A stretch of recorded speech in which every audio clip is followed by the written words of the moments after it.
The hospital room pulsed with desperate energy. 20 doctors had examined the 10-year-old girl in the bed, and 20 doctors had failed.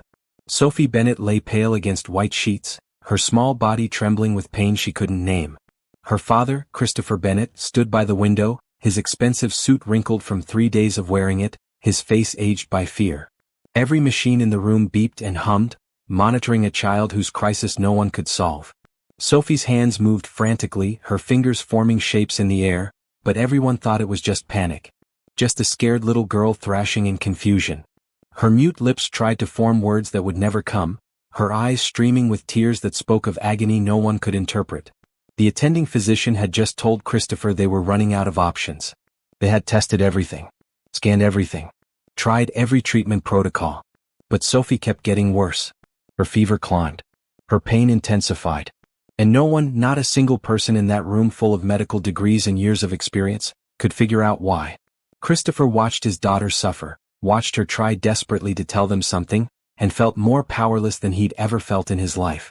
All his money, all his connections, all his resources meant nothing when he couldn't save his only child. The head of pediatrics had just suggested they prepare for the worst. Christopher had thrown the man out of the room. He refused to give up. But as he watched Sophie's small hands flutter and shake, trying so hard to communicate something vital, something that could save her life, he felt hope slipping away like water through his fingers. If you were in Christopher's place, watching your child suffer while no one listened, what would you do? Subscribe to hear how one person's unique gift changed everything, and share your thoughts in the comments below. Christopher Bennett had built an empire from nothing. At 42, he'd made his first million by 30, his first billion by 38. He'd negotiated with world leaders, closed impossible deals, and never once felt truly helpless. Until now. The private hospital room on the 10th floor of St. Catherine's Medical Center held the most advanced equipment money could buy. Christopher had insisted on it. He demanded the best doctors, the top specialists, anyone who might save his daughter. They'd all come. And they'd all failed. Sophie lay in the adjustable bed, her brown curls damp with sweat, her skin too pale. At 10 years old, she should have been in school, giggling with friends, learning to paint like she loved to do. Instead, she'd been in this room for 4 days, getting worse by the hour. Christopher moved from the window to her bedside. He took her small hand carefully, mindful of the 4-line taped to her skin. Her fingers curled around his weakly. "I'm here, sweetheart," he whispered, his voice breaking. "Daddy's here."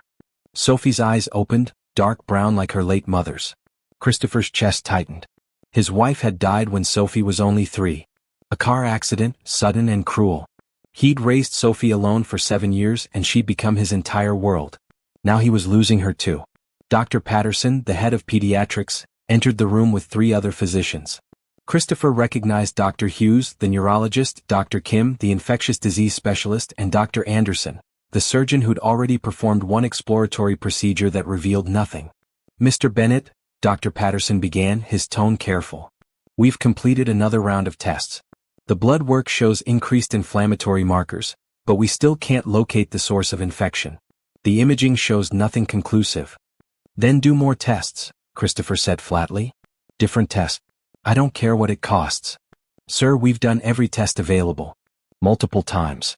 We're treating her symptoms but without knowing the underlying cause." Dr. Patterson trailed off. Sophie's hand suddenly gripped Christopher's harder. Her other hand moved, fingers forming shapes, movements frantic and purposeful. Her mouth opened in a silent cry of pain. "She's trying to tell us something," Christopher said urgently. "Can't you see that? She's trying to communicate." Dr. Hughes shook his head gently. "Mr. Bennett, Sophie's movements are likely involuntary responses to pain and fever. Children in distress often." "My daughter is not random," Christopher snapped. "She's brilliant. She's trying to tell us something." But the doctors exchanged glances that said they'd heard this before. Parents seeing patterns where none existed. Desperate minds finding meaning in chaos. After they left, Christopher sank into the chair beside Sophie's bed.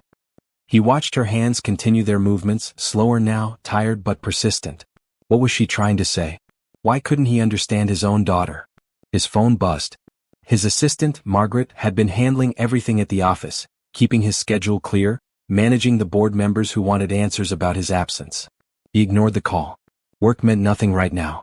A nurse came in to check Sophie's vitals. She was kind, efficient, but like everyone else she didn't really see Sophie. She saw a patient, a case, a medical mystery. She didn't see the little girl who loved strawberry ice cream, who painted pictures of flowers, who'd learned to read before kindergarten despite never being able to speak. Sophie had been born mute. The doctors said it was a rare condition, possibly neurological, but she was otherwise healthy. Christopher had gotten her the best speech therapists, but Sophie couldn't produce sounds. Instead, she'd learned to write early. She communicated through notes, through her tablet, through gestures. Christopher had learned to read like a private language between them. But here, sick and weak, Sophie couldn't hold a pen steady enough to write. Her tablet had slipped from her fingers twice, the screen too difficult to focus on. And her gestures, the movements Christopher thought he understood, had changed. They'd become something else. Something he couldn't interpret. "Please, Sophie," he whispered, holding her hand to his chest. "Please hold on. We'll figure this out. I promise." But Sophie's eyes closed again, exhausted from pain and the effort of trying to be understood. Her hands finally stilled. Christopher looked at the clock. 3 a.m. Another night of watching, waiting, hoping for a breakthrough that never came. Outside the room at the nurse's station, the night shift supervisor reviewed the patient charts. St. Catherine's was short-staffed as always. The night nurse assigned to Sophie's floor had called in sick, and they'd had to call in someone from the registry. Someone new. The supervisor sighed. New nurses were always a gamble, especially on complex cases like Sophie Bennett. The girl's father was demanding, understandably so, but difficult to work with. He questioned everything, challenged every decision. The last nurse had quit after 2 days of his intense scrutiny. The elevator doors opened and a woman stepped out. She wore navy blue scrubs that brought out the warm brown of her skin. Her black hair was pulled back in a neat bun, and she carried a coffee in one hand, her nursing bag in the other. She walked with purpose but without hurry, her movements confident. "You must be Tamara Johnson," the supervisor said, checking her roster. "That's me," the woman replied with a tired smile. "Sorry I'm a bit late. Traffic was worse than expected." "You're fine. I'm Helen Martinez, night supervisor. I'll give you the quick rundown." Helen pulled up Sophie Bennett's chart on the computer. 10-year-old female, admitted 4 days ago with fever, abdominal pain, and altered mental status. She's mute, has been since birth. Father is very involved, very protective. 20 specialists have examined her, no definitive diagnosis yet. We're providing supportive care and monitoring. Tamara studied the chart carefully, her dark eyes scanning the notes. "What about communication? How does she normally communicate?" Helen looked up, surprised by the question. "She writes mostly. Uses a tablet. But she's been too sick to manage either." "Has anyone tried other methods?" Tamara asked. "Like what? Sign language, picture boards, anything else?" Helen shrugged. "I don't think so. The focus has been on finding the medical cause." "Why?" Tamara set down her coffee. "I'm just thinking about how scared she must be. Not being able to tell anyone what she's feeling, what hurts. That's terrifying for any child, but especially one who already has communication barriers." Helen's expression softened. "You're right. I hadn't thought about it that way. But honestly, we're all so focused on keeping her alive that..." She trailed off. "Anyway, you'll be on this floor tonight. Sophie's in room 1015. Her father rarely leaves her side, so be prepared for questions. Lots of questions." "Understood," Tamara said. She picked up her coffee and headed down the hall. Room 1015 was at the end, the largest private room on the floor. As she approached, she could see through the glass door. A tall man stood by the window, his back to the door, his shoulders tight with tension. In the bed, a small figure lay motionless. Tamara knocked softly before entering. "Good evening, Mr. Bennett. I'm Tamara Johnson, your night nurse." Christopher turned. His face was haggard, his eyes red from lack of sleep. "Where's the other nurse? The one from yesterday? I believe she's off tonight. I'll be taking care of Sophie."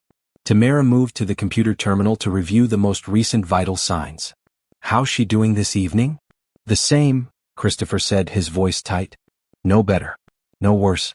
Which means she's dying slowly while everyone stands around doing nothing." Tamara heard the pain under the anger. She'd heard it before many times in many hospital rooms. It was the sound of a parent watching their child suffer. "I understand you're frustrated," she said calmly. "I would be too. Do you have children?" Christopher asked. "No, sir. But I have a younger brother. He's 17 now, but when he was born we found out he was deaf. I spent his whole childhood watching people not understand him, watching him struggle to be heard in a world that wasn't built for him. I know what it feels like to watch someone you love be invisible to everyone else. Christopher's expression shifted slightly. Your brother is deaf? Yes. I learned American Sign Language when he was 2. It changed everything for our family. Tamara moved to Sophie's bedside, checking the 4-line, adjusting the blanket. Sophie stirred slightly, her eyelids fluttering but not opening. Then Tamara saw it. Sophie's right hand, resting on top of the blanket, moved. Just slightly. The fingers formed a shape, held it for a moment, then relaxed. Then another shape. Then another. Tamara froze, staring at the small hand. She does that constantly, Christopher said. The doctors say it's involuntary. Muscle spasms or pain responses. But Tamara was already moving, stepping closer, watching Sophie's hand intently. The shape formed again. Tamara's breath caught. Mr. Bennett, she said carefully, has anyone checked to see if Sophie knows sign language? Christopher stared at the nurse, his exhausted mind struggling to process the question. Sign language? Sophie's mute, not deaf. I understand that, Tamara said, still watching Sophie's hand. But many mute children learn sign language as a way to communicate. It's faster than writing, more natural than typing. Did she ever have speech therapy or communication therapy? Yes, of course. The best therapists in the state. They taught her to write, to use her tablet. Christopher's words slowed. Wait, there was one therapist about 3 years ago. She mentioned teaching Sophie signs. But Sophie was already writing so well, and she preferred her tablet. We didn't pursue it. But what if Sophie pursued it on her own? Tamara moved closer to the bed. What if she learned it somewhere else? At school maybe? Christopher's mind raced back through the years. Sophie attended Preston Academy, a private school with excellent special education resources. They had several deaf students. He'd seen Sophie interacting with them, had assumed she was just being friendly, inclusive. But what if? I never asked, he whispered. I never thought to ask if she'd learned to sign. Sophie's hand moved again, the same sequence of shapes. Tamara recognized one of them clearly now. It was the sign for help. But there was something else, another sign she was repeating. Something more specific. Sophie, Tamara said gently, leaning close to the bed. Sophie, can you hear me? Sophie's eyes opened, glassy with fever but aware. Tamara lifted her hands where Sophie could see them. Slowly, deliberately she signed, My name is Tamara. I know sign language. Can you understand me? Christopher watched, his heart pounding as Sophie's eyes widened. Her lips trembled. Then, with visible effort, her right hand lifted slightly. She formed a shaky sign. Yes. The word hung in the air, unspoken but clear. Christopher's knees nearly buckled. Tamara smiled, tears pricking her eyes. I'm here to help you, Sophie. Can you tell me where it hurts? Sophie's hand moved, signing slowly, carefully. Tamara watched intently, translating each sign. Lower, Sophie signed. Right side. Sure. Getting worse. Tamara's professional instinct kicked in. How long has it been sharp? Sophie struggled to form the numbers. 2 days. Maybe 3. Does it hurt more when you move? Yes. Much more. When you breathe deep? Sophie nodded, then signed, Sometimes can't breathe good. Tamara straightened immediately. She looked at Christopher. Mr. Bennett, I need to get a doctor in here right now. I think Sophie has been trying to tell everyone she has appendicitis, but the pain has migrated. It might have already ruptured. Christopher felt the room spin. Appendicitis? But they checked for that. They said. Where did they check? Tamara was already moving to the door, pressing the call button. Sophie just told me the pain is lower right side and has been getting progressively worse over days. That's textbook appendicitis progression. If it's ruptured, that would explain the fever, the infection markers, everything. A resident appeared at the door within seconds. What's the emergency? I need the attending surgeon here now, Tamara said firmly. This patient has been trying to communicate that she has severe lower right abdominal pain, pain on movement, and difficulty breathing. I believe we're looking at a ruptured appendix with possible peritonitis. The resident looked skeptical. The patient is mute. How did you? She speaks sign language, Tamara interrupted. I asked her where it hurt and she told me. Now please get Dr. Anderson up here immediately. The resident ran. Christopher moved to Sophie's other side, taking her free hand. Is that true, sweetheart? Is that where it hurts? Sophie signed again, this time to her father. Tried to tell them. No one understood. Tears streamed down Christopher's face. I'm so sorry, baby. I'm so sorry I didn't understand. Within minutes, the room filled with medical staff. Dr. Anderson arrived, still in his running clothes, called back to the hospital. Tamara quickly explained what Sophie had communicated. Lower right quadrant pain, sharp, worse with movement and deep breathing, progressive over 2 to 3 days, she reported. Patient has been communicating via sign language. Dr. Anderson immediately moved to Sophie's bedside. Sophie, I'm going to touch your belly gently. Can you sign to this nurse when it hurts the most? Sophie nodded weakly. The surgeon's examination took less than 2 minutes. When he pressed on Sophie's lower right abdomen, she signed sharply, her face contorting. Rebound tenderness, Dr. Anderson said grimly. Guarding. How did we miss this? We were examining the wrong areas, Dr. Hughes said, entering the room.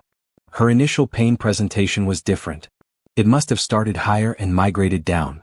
That's exactly what appendicitis does, Dr. Anderson said. He turned to Christopher. Mr. Bennett, your daughter needs emergency surgery.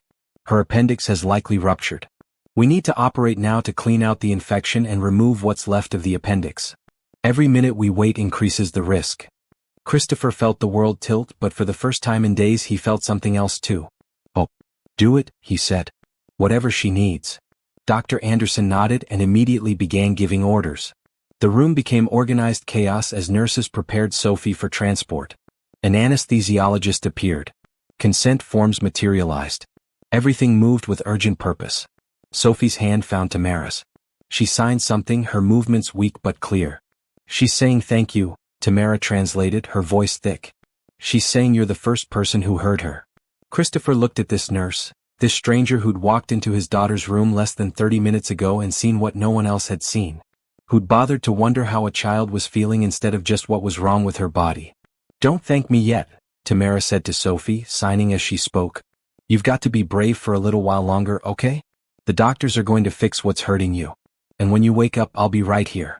I promise. Sophie signed something else. Tamara smiled. She wants to know if you'll teach her more signs when she's better, Tamara told Christopher. Every sign there is, Christopher promised, gripping Sophie's hand. We'll learn together. They wheeled Sophie out of the room, a team of medical professionals now moving with clear direction and purpose. Christopher followed them to the elevator, but hospital policy stopped him at the surgical floor doors. We'll keep you updated every step of the way, Mr. Bennett, Dr. Anderson promised. This is a serious surgery, but we caught it in time. Thanks to your nurse. The doors closed. Christopher stood alone in the hallway, his legs finally giving out. He slid down the wall to sit on the floor, his head in his hands. Tamara found him there 20 minutes later. She'd completed her charting and knew she should check on her other patients, but something drew her back. She sat down beside him, not speaking, just being present. I almost lost her, Christopher said finally. Because I didn't understand. Because no one understood. But someone did, Tamara said gently. When it mattered most, someone understood. That's what counts. You saved her life. Sophie saved her own life. She never stopped trying to tell everyone what was wrong. She's incredibly strong. Christopher turned to look at this nurse with tired eyes and a gentle voice. Where did you come from? Tamara smiled slightly. Newark. About an hour's drive in good traffic. Despite everything, Christopher almost laughed. I meant, how did you end up here tonight? How did you? Right place, right time, Tamara said. And a little brother who taught me to see what other people miss. They sat in silence for a moment. Then Christopher said, when this is over, when Sophie's okay, I'm going to make sure you're compensated for what you did tonight. I'm going to. Mr. Bennett, Tamara interrupted gently, I was just doing my job. Making sure patients are heard is what nurses do. It's what nurses should do, Christopher corrected. But you're the only one who did. Tamara didn't argue. She'd learned a long time ago that some people needed to express gratitude to cope with fear. Christopher Bennett was one of those people. And honestly, given her student loan debt and her mother's medical bills, she wouldn't refuse help if he offered it. Pride didn't pay rent. Her phone buzzed. She checked it and saw a message from her brother, Terrence. How's the new job? You alive? She typed back. Interesting first night. Tell you later. Love you. Your brother? Christopher asked, noticing the smile on her face. Yeah. He worries about me. I'm all he has. What about your parents? Tamara's smile faded. My dad left when Terrence was born. Said he couldn't handle raising a deaf kid. My mom did her best with both of us, but she got sick 3 years ago. Cancer. She beat it, but the treatment wrecked her body. She can't work anymore. So I take care of both of them.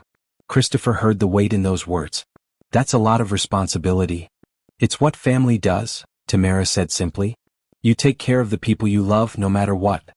She stood up, smoothing her scrubs. I should check on my other patients. But I'll come back in a few hours when there's news about Sophie. Try to rest, Mr. Bennett. She's going to need you strong when she wakes up. Christopher watched her walk away, this nurse who'd appeared out of nowhere and changed everything. He didn't know it yet, but Tamara Johnson was about to change his life in ways that had nothing to do with medicine. In the operating room, Dr. Anderson worked carefully.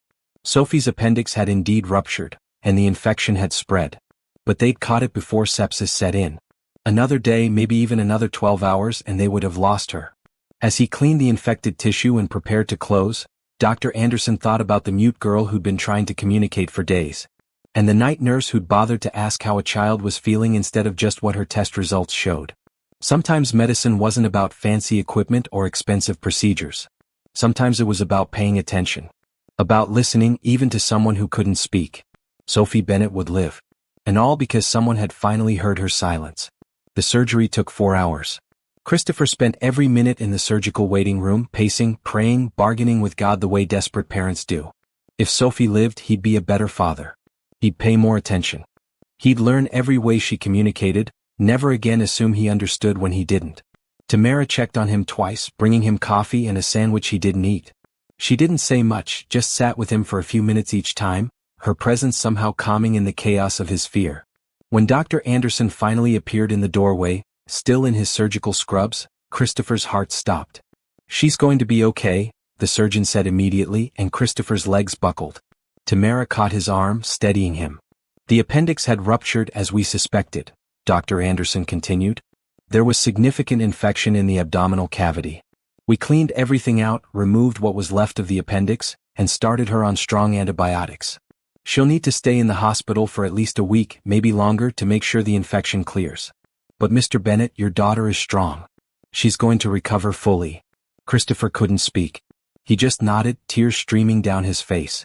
You can see her in about 30 minutes, once she's settled in recovery, Dr. Anderson said. She'll be sedated for a few more hours, but after that, she should wake up gradually.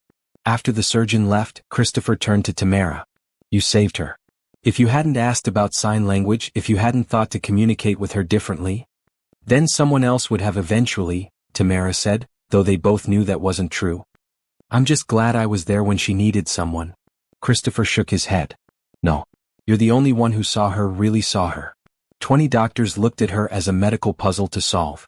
You looked at her as a scared child who needed to be heard. He paused, gathering his thoughts. I meant what I said earlier. I'm going to compensate you for this. I'm going to. Mr. Bennett, Tamara started, but he held up his hand. Please let me finish. You don't understand. I've spent the last 4 days throwing money at this problem. I hired the best doctors, the top specialists, paid for every test and scan and treatment. Millions of dollars, and none of it mattered. None of it helped Sophie. You walked in here with nothing but compassion and attention, and you saved her life. That's worth more than anything I could pay. But I'm going to try anyway. Tamara looked at this man, disheveled and emotional, clearly someone used to fixing problems with money. She understood the instinct. She also understood that sometimes people needed to give as much as others needed to receive. Okay, she said simply. If you want to help me, I won't refuse. I have student loans from nursing school. I have my mother's medical bills. I'm supporting my brother through his last year of high school. I work 2 jobs and still barely make ends meet.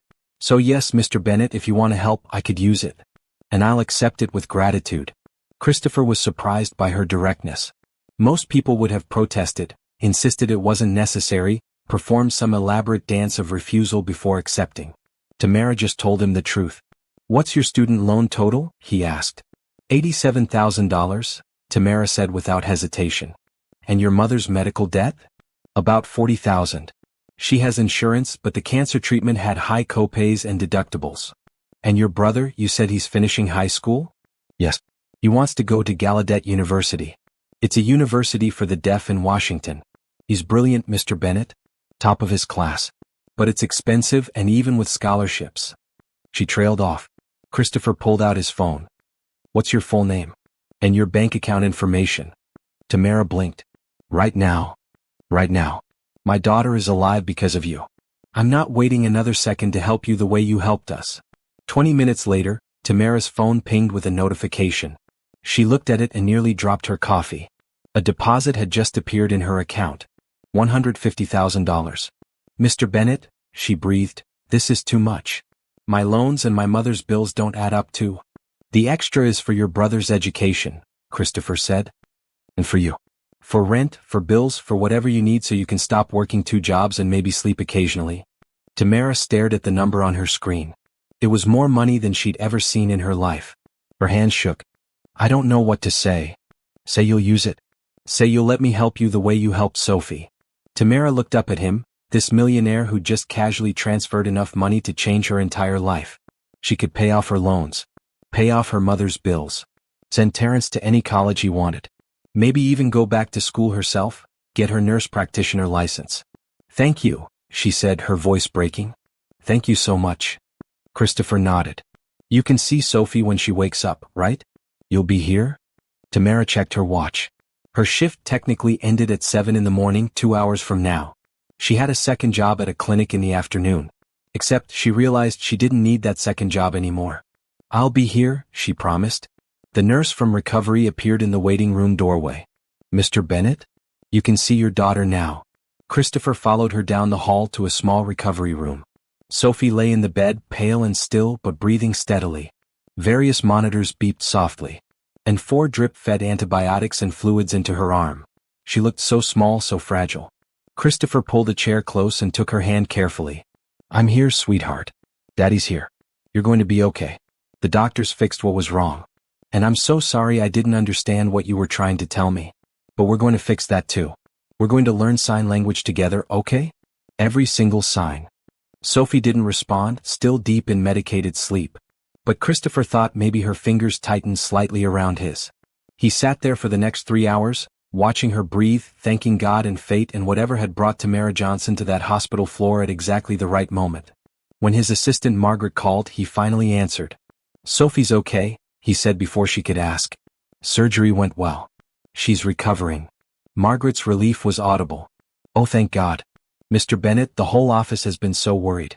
What do you need? How can we help? I need you to find the best sign language instructors in the state. I need private lessons scheduled, starting as soon as Sophie's strong enough. For both of us. And I want you to look into making a significant donation to programs that support deaf and mute children. Education, communication therapy, whatever they need. Of course, Margaret said. I'll start making calls right away. And sir? I'm so glad Sophie's going to be okay. Me too, Christopher whispered. At 7 in the morning, Tamara's shift officially ended. But instead of going home, she made her way back to Sophie's recovery room. She found Christopher exactly where she'd left him, holding his daughter's hand, looking exhausted but relieved. Any change? She asked softly. She moved a little about 20 minutes ago. The nurse said she'll probably wake up in the next hour or so. Tamara checked the monitors, reviewed the latest vital signs on the computer. Everything looked good. Sophie's fever was already coming down as the antibiotics did their work. You should go home, get some rest, Christopher said. You've been here all night. So have you, Tamara pointed out. It's my daughter. And I promised her I'd be here when she woke up. They sat in comfortable silence for a while. Then Sophie stirred. Her eyelids fluttered. She made a small sound, not quite a moan but close. Sophie? Christopher leaned forward. Baby, can you hear me? Sophie's eyes opened slowly, unfocused at first, then gradually clearing. She looked confused, disoriented. Her hand moved to her abdomen, where bandages covered her incision. You had surgery, Christopher explained gently. They fixed what was hurting you.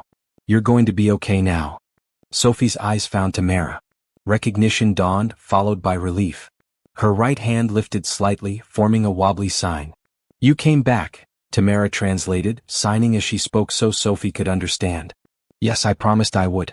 How are you feeling? Sophie signed slowly, clearly drugged and tired. Hurts, but better. The medicine will help with the pain, Tamara assured her. You're very brave, Sophie. Sophie's eyes moved between Tamara and her father. She signed something longer, her movements careful. She's asking if you're going to stay, Christopher said, surprising both Sophie and Tamara. I know that sign. I've seen her use it before. Tamara smiled. I'm not your regular nurse, Sophie. I was just covering a shift. But I'll visit you every day until you go home, okay? I promise. Sophie's face fell slightly. Christopher saw his daughter's disappointment and felt something shift in his chest. Actually, he said slowly, I have a different idea. Tamara, what if you didn't have to visit? What if you were Sophie's private nurse during her recovery? Tamara blinked. Private nurse. I'll pay you 3 times what you make at the hospital. You'd work with Sophie every day, help her recover, help us learn to communicate better. When she's well enough to come home, you could continue there, make sure she doesn't have any complications. What do you think? Tamara's mind raced. 3 times her hospital salary would be life-changing. She could save money, help her family even more, maybe start thinking about her own future instead of just surviving day to day. But more than that, she'd connected with Sophie. She saw herself in this little girl, struggling to be heard in a world that didn't know how to listen.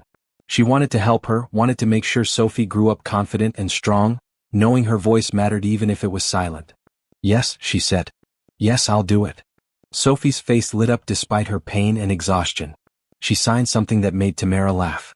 She says you're hired, Tamara translated. Smart girl, Christopher said, squeezing his daughter's hand gently. Takes after her mother. The mention of Sophie's mother was brief, but Tamara caught the grief that flashed across Christopher's face. This man had lost his wife and nearly lost his daughter. The weight of that must have been crushing. Over the next few days, as Sophie began to recover, Tamara became a constant presence. She officially resigned from her hospital position and her second job at the clinic. Margaret, Christopher's assistant, handled all the paperwork to make Tamara Sophie's private nurse. Tamara spent hours at Sophie's bedside, helping her walk short distances, checking her incision, administering medications. But more than that, she talked to Sophie. Really talked, in sign language that flowed naturally between them. She learned about Sophie's love of painting, her favorite subjects in school, her dreams of becoming an artist one day. She also learned about Sophie's loneliness. How hard it was to make friends when you couldn't talk the way other kids did. How isolated she sometimes felt, even with the best tablet and the fastest typing skills. You're not alone, Tamara signed to her one afternoon. There's a whole community of people who communicate through sign. Beautiful, brilliant, talented people. I'll introduce you to my brother. He's going to love you. Sophie's eyes widened. He's deaf. Yes. And he's the coolest person I know. A few days later, Tamara brought Terence to visit. He was tall and lanky at 17, with the same warm brown skin and bright smile as his sister. He signed animatedly, telling Sophie stories about school, about his friends, about the deaf community he was part of. Sophie was entranced. She'd never met another young person who signed like she did. Terence treated her like a peer, not a child to pity. He showed her shortcuts in signing, taught her slang signs, made her laugh with jokes that only worked in sign language. Christopher watched from the doorway, seeing his daughter more animated and happy than she'd been in months.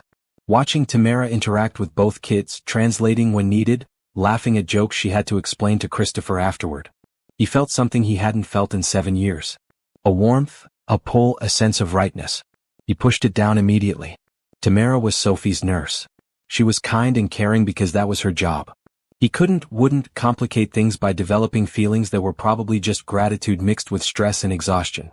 But late at night, when he finally went home to shower and sleep in his own bed, he found himself thinking about Tamara's laugh, her patient smile, the way she looked at Sophie with genuine affection instead of professional concern. Stop it, he told himself. She saved your daughter's life. Don't be that man who mistakes gratitude for something else. But in the quiet of his empty house, he couldn't quite convince himself that's all it was. Sophie came home 2 weeks after her surgery. Christopher's house was a sprawling estate in Princeton, the kind of place that belonged in magazines. 12 bedrooms, an indoor pool, a library, a home theater, and art studio that Christopher had built specifically for Sophie. Tamara arrived early on Sophie's first morning home, let in by Mrs. Chin, the housekeeper who'd been with the Bennett family since Sophie was born. The older woman looked at Tamara with open curiosity but warmth. Mr. Bennett said you're the one who saved Sophie, Mrs. Chin said, leading Tamara through the enormous house. He said you're a miracle worker. Just a nurse who paid attention, Tamara replied, looking around at the luxury that surrounded her. This was so far from her small apartment in Newark that it felt like a different planet. Sophie's bedroom was on the second floor, painted soft lavender with white furniture and paintings covering every wall. Her own art, Tamara realized. Flowers and landscapes and abstract swirls of color that showed real talent. Sophie was awake, sitting up in her bed with pillows propped behind her. When she saw Tamara, she signed excitedly. "You're really here. At my house. This is so great." "I told you I'd be here every day," Tamara signed back. "How are you feeling this morning?" "Okay. A little sore. Dad made Mrs. Chen make me special breakfast. Pancakes shaped like hearts." Tamara smiled. "That sounds perfect. After breakfast, we'll go for a short walk around the house, okay? We need to keep building your strength." Over the next few weeks, Tamara fell into a routine. She arrived at the Bennett house each morning at 8, spent the day helping Sophie recover, teaching her new signs, encouraging her to paint and read, and gradually returned to her normal activities. In the afternoons, Christopher would join them, learning sign language alongside his daughter. He was a quick study, his business mind adapting to the visual language with surprising ease.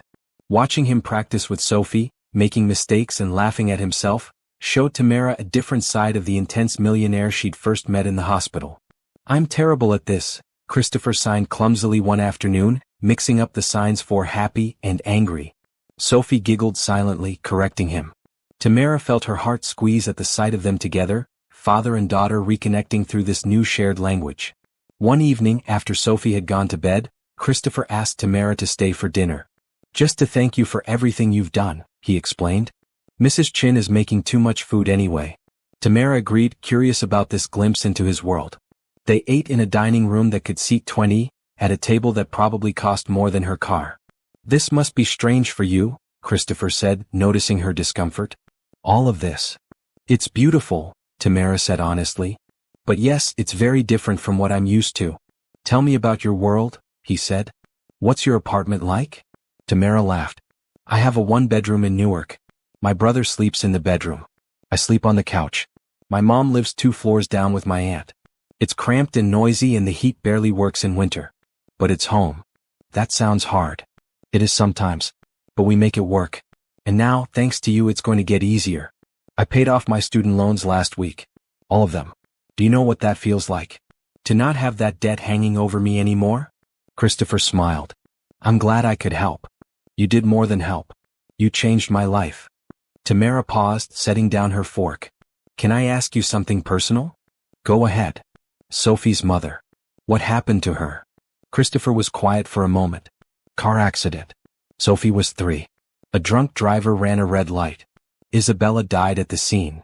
His voice was carefully neutral, but Tamara heard the grief beneath it. She was a painter like Sophie.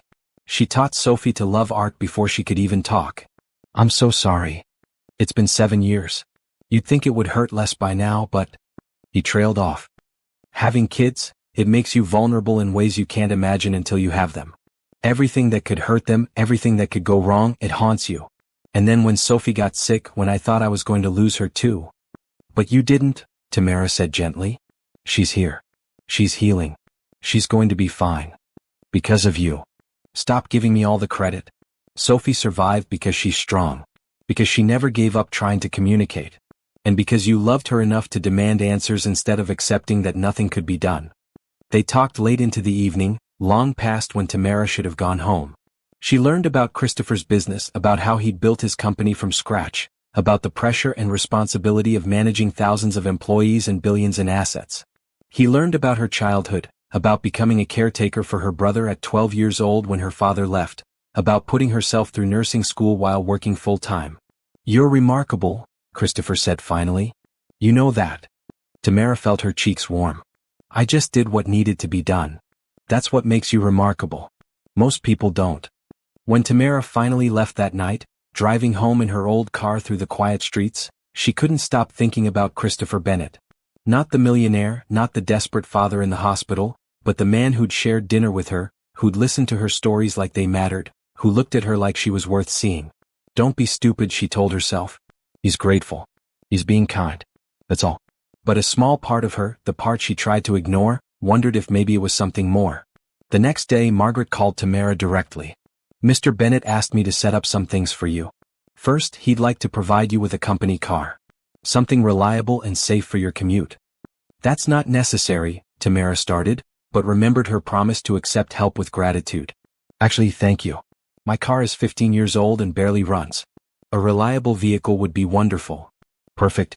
Second, Mr. Bennett wants to set up a trust fund for your brother's education. Gallaudet University, you mentioned? Tamara's breath caught. Margaret, he already gave me money for Terrence's school. Consider this additional funds for graduate school if he chooses to pursue it. Mr. Bennett believes in investing in young people's futures.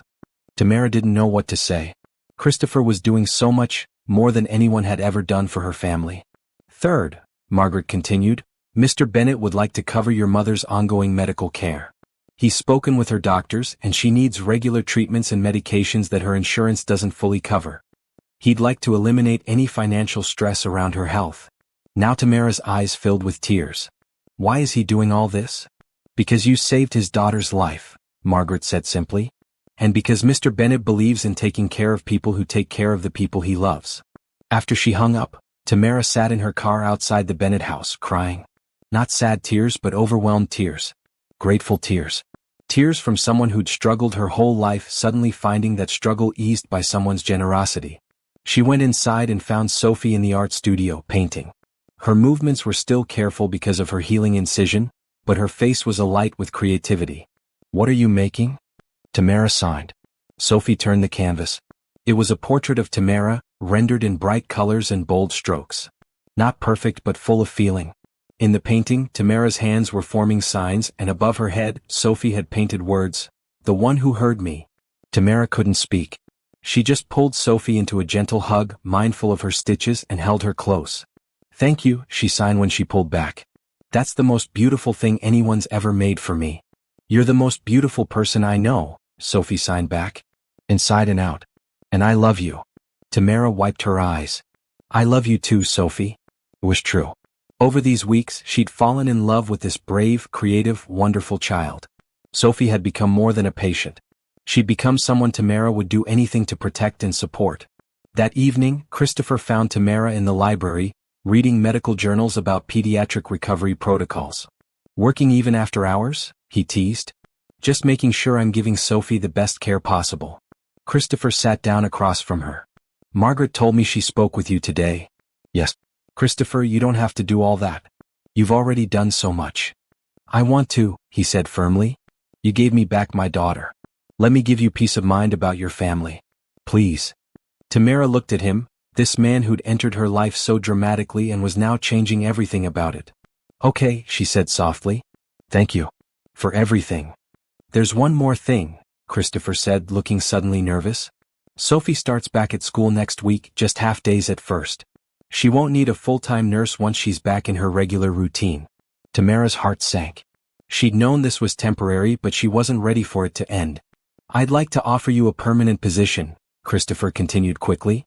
"Not as Sophie's nurse, but as her companion and communication specialist. Someone who can help her navigate school and social situations, who can advocate for her, who can make sure she's never again in a situation where no one understands her. The job would include full benefits, a salary of $200,000 a year, and you'd work from here from the house with flexible hours." Tamara stared at him. $200,000? "You'd also be helping me continue to learn sign language, and you'd serve as a liaison between Sophie and her school. It's a real job, not charity. I need someone I trust with my daughter, and you're the only person I trust completely." Tamara's mind spun. That salary would let her move her mother to a better place, help her aunt who'd been supporting her mom, give Terrence everything he needed. It would let her actually save money, plan for a future, maybe even buy a house someday. But more than that, it would let her stay in Sophie's life. That mattered more than she'd expected. "Yes," she said. "Yes, I accept." With gratitude. Christopher's smile was bright and genuine. "Thank goodness. Sophie made me promise not to let you leave." They talked about details, about schedules and responsibilities. But underneath the professional conversation, something else hummed. An awareness, a connection, a pull that neither of them acknowledged but both felt.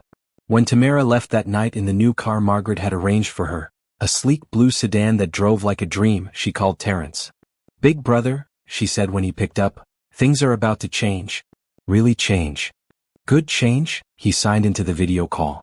"The best change. Get ready for Gallaudet because you're going. Full ride, no loans, no worries." Terrence's face lit up. Are you serious? Completely serious. The man whose daughter I helped, he's making sure you can go to any school you want. And mom's medical bills are covered. And I have a new job that pays more than I ever imagined. Tamara, that's incredible. You deserve this. You've worked so hard for so long. We've worked hard, she corrected. But yeah, maybe we deserve some good luck finally.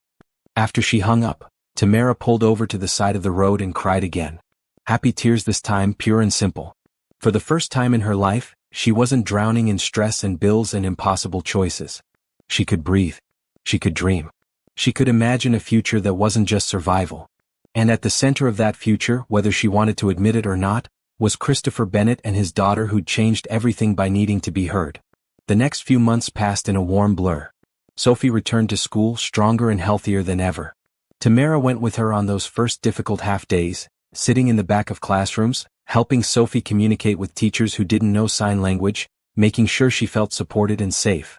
Preston Academy, impressed by Sophie's story and Christopher's generous donation, hired a sign language interpreter to be available throughout the school day. But Sophie still preferred when Tamara was there, and Tamara found she loved being part of Sophie's educational journey. She watched Sophie bloom.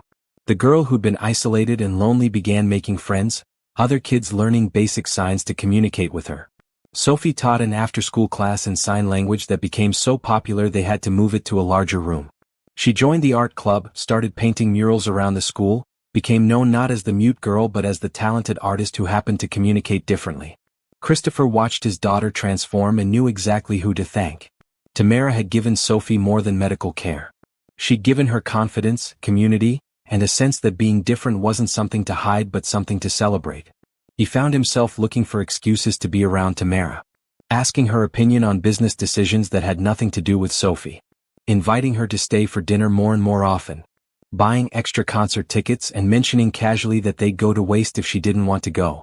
Tamara noticed but didn't comment. She was hyper-aware of Christopher in ways that had nothing to do with work. The way he focused completely when someone spoke to him. The way he played piano late at night when he thought everyone was asleep. The way he looked at Sophie with such fierce love it made Tamara's chest ache.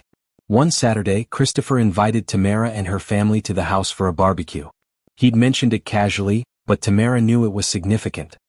He was bringing together the two most important parts of his life, Sophie and the woman who'd saved her. Terence arrived first, bursting with excited energy. Christopher had set up the pool area with grills and tables, and he greeted Terence like an old friend. I heard you got accepted to Gallaudet, Christopher said, signing along with his words. Terence's smile could have lit the whole house. Early admission. I start in the fall. That's wonderful. What are you studying? Computer science. I want to develop technology that makes the world more accessible for deaf people. Christopher clapped him on the shoulder. The world needs people like you. Tamara's mother and aunt arrived next, driven by the car service Christopher had insisted on arranging. Tamara's mother, Patricia, was thin from her illness but smiling. Her aunt, Denise, looked around at the Bennett estate with wide eyes. Tamara didn't mention your house was a castle, Denise whispered. Christopher overheard and laughed. It's too big, honestly. Feels empty most of the time. Patricia took Christopher's hand in both of hers. Thank you for everything you've done for my daughter and my son. For our family. We'll never be able to repay you. You already have, Christopher said sincerely. Tamara gave me back my daughter. Nothing in the world is worth more than that. Sophie took charge of entertaining Terence, showing him her art studio, her room, every corner of the house and grounds. Watching them together, signing rapidly and laughing, Tamara felt overwhelming gratitude that Sophie had someone her own age who understood her so completely. The adults settled in the outdoor dining area. Mrs. Chen had prepared enough food for 20 people, insisting that you couldn't have a proper barbecue without options. As they ate, Patricia told stories about Tamara as a child, about how even at 8 years old she'd been taking care of everyone around her. She used to pack my lunch for school, Terence signed, which Tamara translated. She'd wake up extra early to make sure I had something good to eat. She's been my guardian angel since I was born. And mine, Sophie added from across the table. Stop, you're all going to make me cry, Tamara protested, but she was smiling. Christopher watched Tamara with her family, seeing the easy love between them, the way they supported and teased each other in equal measure. It was so different from his own childhood, raised by emotionally distant parents who saw him as an heir to their fortune rather than a child to love. He tried to be different with Sophie, had poured all his affection into her. But he'd still been a single father, often overwhelmed, often unsure if he was doing enough. Watching Tamara's family, he realized what had been missing. This warmth, this casual intimacy, this sense that you could be completely yourself because you were completely loved. Later, after dinner, Tamara found Christopher alone on the patio, looking out at the pool where Sophie and Terence were swimming. "They're good together," Christopher said. "I've never seen Sophie so comfortable with someone her own age." Terence needed someone to mentor too. He's been the youngest in his friend group for so long. It's good for him to be the older sibling for once. They stood in comfortable silence for a moment. Then Christopher said, "Can I ask you something?" "Of course. Do you ever think about having kids of your own someday?" Tamara was surprised by the question. "I've been raising Terence since I was 12. In a lot of ways, I feel like I've already been a parent. But yes, someday if I found the right person, I'd love to have children." "What would the right person look like?" Tamara glanced at him, wondering where this was going. "Someone kind. Someone who puts family first. Someone who doesn't just say they value things but actually lives those values." She paused. "What about you? Do you ever think about getting married again?" Christopher's jaw tightened. "I never thought I would. After Isabella died, I couldn't imagine letting anyone else into our lives. Sophie and I, we were our own complete unit. But lately..." He trailed off. "Lately?" Tamara prompted, her heart beating faster. "Lately I've realized that maybe being a complete unit of two has made us isolated. Sophie needs more people in her life. Different perspectives, different kinds of love." He turned to look at Tamara. "You've shown me that." Tamara met his gaze, seeing something in his eyes that made her breath catch. But before either of them could say more, Sophie and Terence called them over to watch their underwater handstands. The moment passed, but the awareness remained. As the evening wound down and Tamara prepared to leave with her family, Christopher walked her to the car. "Thank you for today," he said. "Your family is wonderful. Thank you for including them. This meant a lot to my mom especially. She's been worried about me working so hard for so long. Seeing me happy, seeing me settled, that gives her peace." "Are you happy?" Christopher asked. "Working here, being with Sophie, is this what you want?" Tamara looked up at him, at this man who'd become so much more than an employer over these months. "Yes," she said softly. "This is exactly what I want." Christopher smiled, and Tamara saw something in that smile that made her wonder if maybe, possibly, he felt the same pull she did. She drove home that night thinking about the way Christopher looked at her, the way he found excuses to be near her, the way Sophie had started calling her "my Tamara," like she was part of the family. Be careful, she warned herself. Don't mistake closeness for something romantic. He's your boss. Sophie's father. This is a job, not a relationship. But late at night, lying on her couch in her apartment, she couldn't stop thinking about Christopher's question. "Are you happy?" Yes, she was happy. Happier than she'd been in years. And a dangerous part of that happiness was tied up in feelings she probably shouldn't have for her employer. At the Bennett house, Christopher couldn't sleep. He paced his bedroom, thinking about Tamara's smile, her laugh, the way she fit so perfectly into his and Sophie's life. He was falling for her. Maybe had already fallen. And he had no idea what to do about it. Sophie solved the problem for him a week later. Christopher was working in his home office when she appeared in the doorway, looking determined. "We need to talk," she signed. "About what?" "About Tamara." Christopher's heart skipped. "What about her? Do you love her?" Christopher stared at his daughter. "Sophie." "Because she loves you," Sophie continued, her signs emphatic. "I can tell. And you look at her the way you look at pictures of Mom. Like she's precious. Like she matters." "Sophie, it's complicated." "What? You're both single. You both love me. You make each other smile. What's complicated?" Christopher sat back, realizing his 10-year-old daughter had cut through all his overthinking to the simple truth. He did love Tamara. And life was too short, too uncertain, to waste time being careful about feelings that felt this right. "You're very wise," he signed to Sophie. "I know," she signed back. "So what are you going to do about it?" "I'm going to talk to her. Really talk to her." "Good. Because if you don't, I will. She needs to know we want her to stay forever." Christopher pulled his daughter into a hug. "When did you get so grown up?" "I almost died, Dad." "It changes your perspective."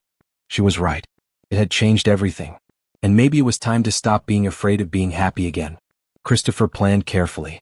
He wasn't a man who did anything halfway, and confessing his feelings to Tamara was too important to leave to chance.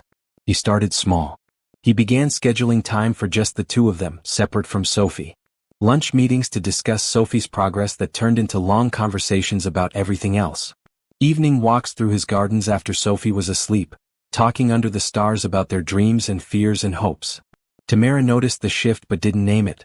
She told herself they were becoming better friends, that the warmth between them was natural for two people who spent so much time together. But she couldn't ignore the way her heart raced when Christopher smiled at her. The way she found herself dressing more carefully on days she knew she'd see him. The way she looked forward to their evening talks more than anything else in her day. One Friday evening, Christopher asked Tamara to stay late. Sophie was spending the night at a friend's house, a rare occurrence that Sophie had been excited about for weeks. "I have something I want to show you," Christopher said after dinner. He led Tamara through the house to a room she'd never entered before. It was his late wife's studio, untouched since her death 7 years ago. "No one's been in here except me," Christopher explained, opening the door. "Not even Sophie, though she's asked." The room was filled with paintings. Stunning landscapes, vivid portraits, abstract pieces that seemed to pulse with emotion. Isabella Bennett had been extraordinarily talented. "They're beautiful," Tamara breathed. She was beautiful, inside and out. Loving her was easy. Christopher moved to a particular painting, a portrait of Sophie as a toddler. "When she died, I locked this room in my heart.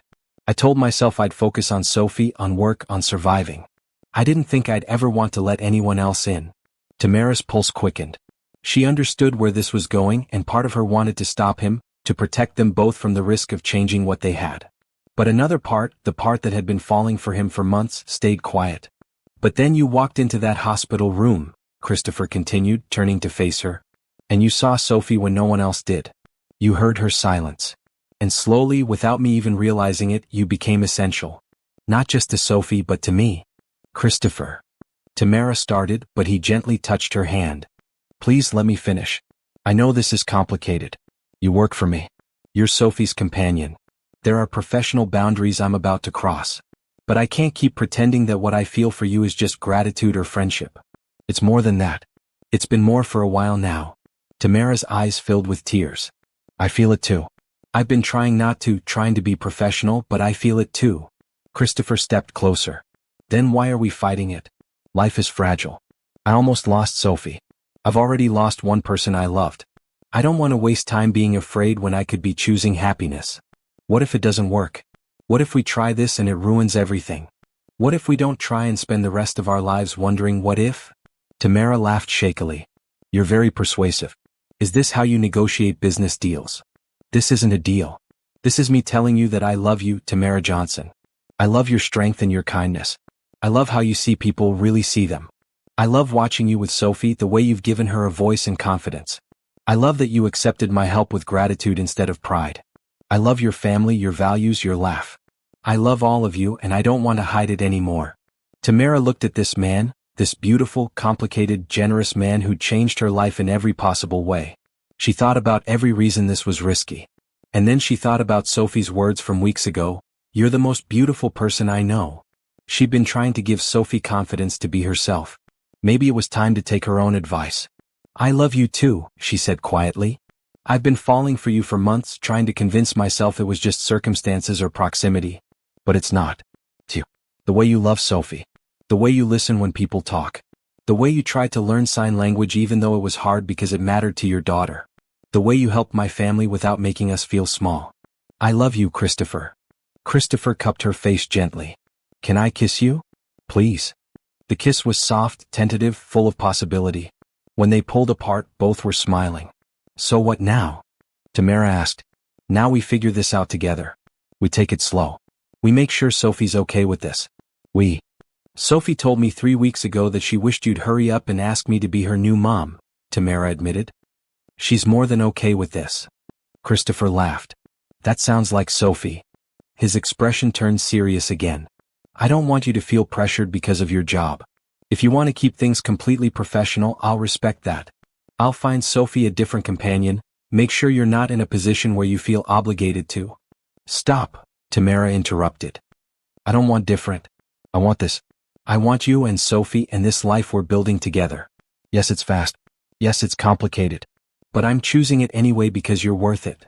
They talked late into the night, sitting in Isabella's studio, surrounded by her art. Christopher told Tamara about his marriage, about the love he and Isabella had shared, about his grief. "I'll never stop loving her," he said. "She's Sophie's mother. She'll always be part of our family." "I don't want you to stop loving her," Tamara replied. "She gave you Sophie. She made you the man you are. I'm not trying to replace her or erase her. I'm just hoping there's room in your heart for something new alongside what you had." "There is," Christopher assured her. "There's so much room. My heart's been closed for 7 years and you've opened it again." They made plans carefully.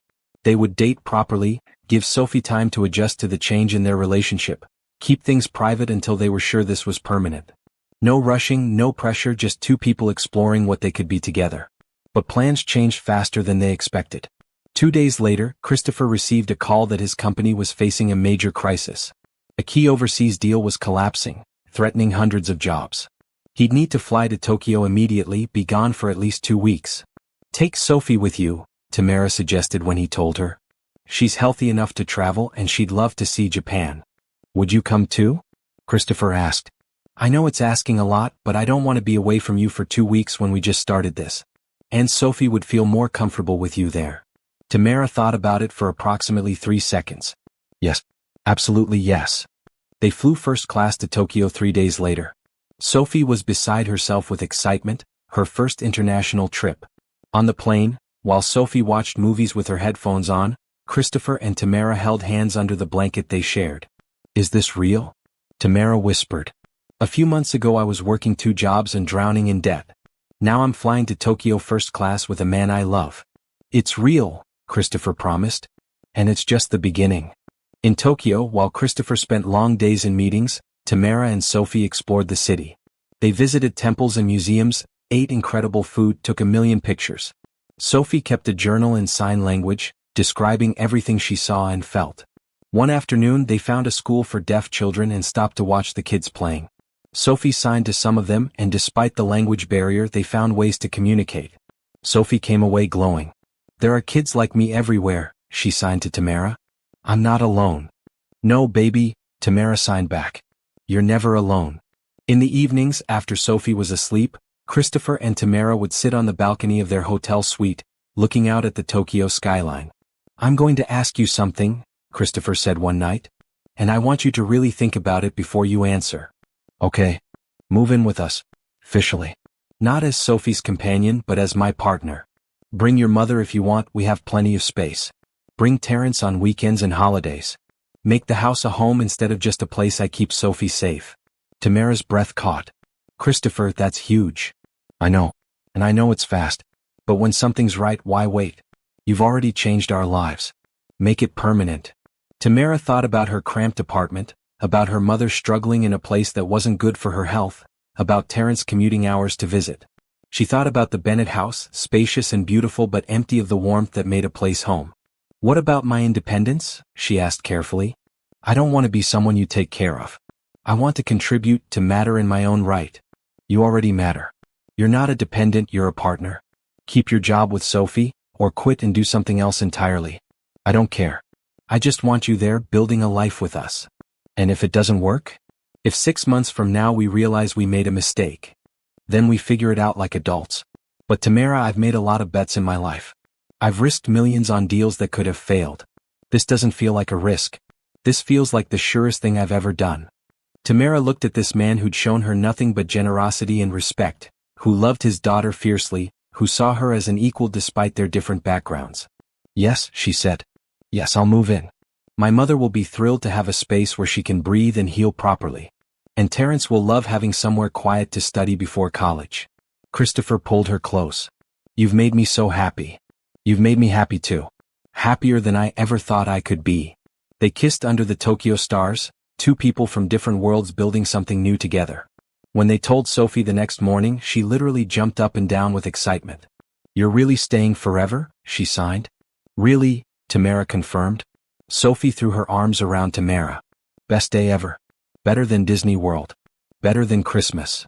Christopher watched his daughter and the woman he loved embrace, and felt pieces of his life clicking into place. His family was growing, evolving, becoming something beautiful and whole. The business crisis in Tokyo resolved better than expected. Christopher's calm negotiation and willingness to compromise won over his overseas partners. They flew home victorious, a family in every way that mattered. Moving Tamara and her family into the Bennett house took only a week. Patricia moved into a ground-floor suite with its own bathroom and sitting area, perfect for her mobility needs. Terrence got a room twice the size of the bedroom he'd been living in, with space for all his computer equipment. Tamara's things moved into Christopher's room after she and Sophie had a long conversation about it. "Are you okay with me sleeping in your dad's room?" Tamara asked carefully. Sophie rolled her eyes like only a 10-year-old could. "You're together. That's what together people do. I'm not a baby." "No, you're definitely not a baby," Tamara agreed, hugging her. Mrs. Chen was delighted to have the house full of people. She cooked enormous meals, fussed over Patricia's health, taught Terrence how to make traditional Chinese dumplings. The Bennett house, empty and echoing for so long, filled with laughter and life. Tamara's aunt visited on weekends. Sophie's friends came over to paint in the studio. Terrence's deaf friends gathered to play video games and practice for college. One evening, about a month after Tamara officially moved in, Christopher found her in Sophie's room. They were curled up together on Sophie's bed, reading a book about famous deaf artists. He watched from the doorway, his heart full. This was what he'd been missing. This warmth, this connection, this sense that his house was finally a home. What would you do if you finally found the family you'd been missing? Drop a comment below and subscribe to see how this beautiful story continues to grow. Tamara looked up and saw him watching. She smiled, and in that smile, Christopher saw his future. Not perfect, not always easy, but real and warm and worth everything. He'd almost lost Sophie, had almost lost his chance at this happiness. But grace, luck, fate, whatever you wanted to call it, had sent Tamara Johnson to them at exactly the right moment. And now she was theirs, and they were hers, and that was the greatest gift Christopher Bennett had ever received. Fall arrived in Princeton with brilliant colors and crisp air. Sophie returned to school full-time, thriving in ways she never had before. Terrence prepared for his departure to Gallaudet, excited and nervous in equal measure. Patricia's health improved dramatically with better medical care and less stress. And Tamara and Christopher grew deeper in love with each passing day. But not everything was perfect. Christopher's business world didn't always understand his relationship with Tamara. At a company dinner, one of the board members made a comment about Christopher's live-in help that made Tamara's stomach turn. Christopher corrected him immediately, introducing Tamara as his partner, but the damage was done. "They think I'm with you for your money," Tamara said later that night, sitting on their bedroom balcony. "Who cares what they think?" Christopher replied, though his jaw was tight with anger. "I care. I don't want people to look at us and see a rich man and the woman he's keeping. I worked hard my whole life. I earned my nursing degree. I saved Sophie's life through skill and compassion, not luck. But all they see is a black woman who landed a millionaire." Christopher took her hand. "Then they're blind. Anyone who knows you, really knows you, sees how brilliant and capable you are. But your business associates don't know me. They just see surface details and make assumptions. So let's change that. Come to the next board meeting. Present your ideas for the charitable foundation I'm setting up for deaf and mute children. Show them who you really are." Tamara looked at him doubtfully. "Me present to your board of directors? Why not? You're smart, articulate, and you know more about accessibility and communication challenges than anyone in that room. If I'm putting company resources behind this foundation, you should help shape its direction." The idea terrified and excited Tamara in equal measure. But she agreed, and spent the next 2 weeks preparing a presentation that would make those board members see her as more than Christopher's girlfriend. The day of the meeting, she wore a maroon suit that made her feel professional and confident.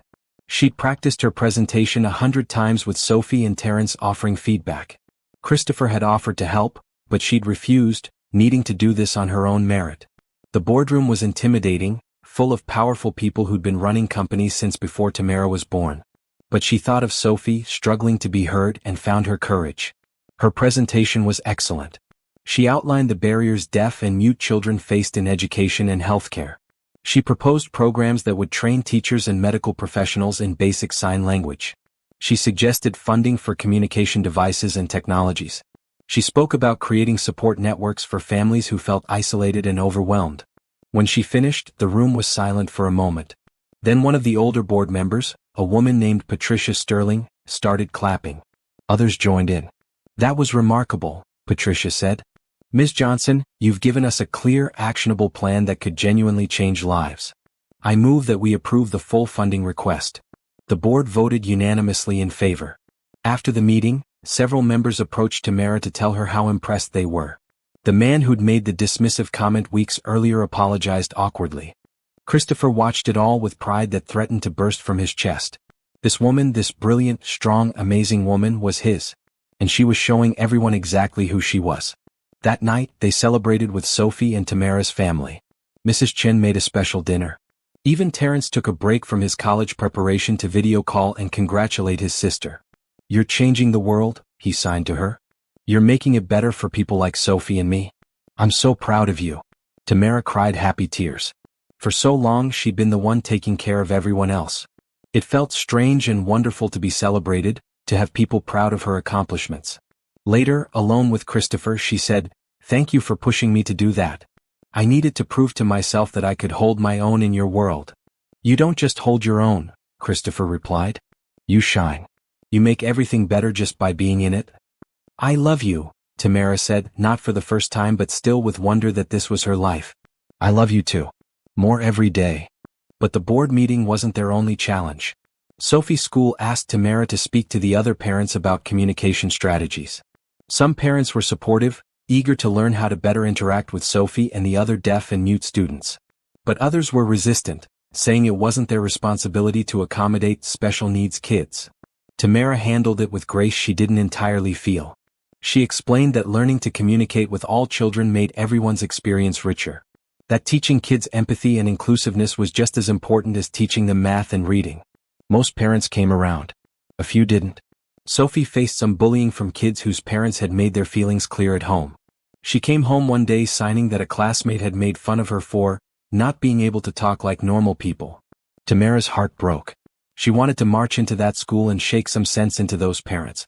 But instead, she sat with Sophie and helped her process her feelings.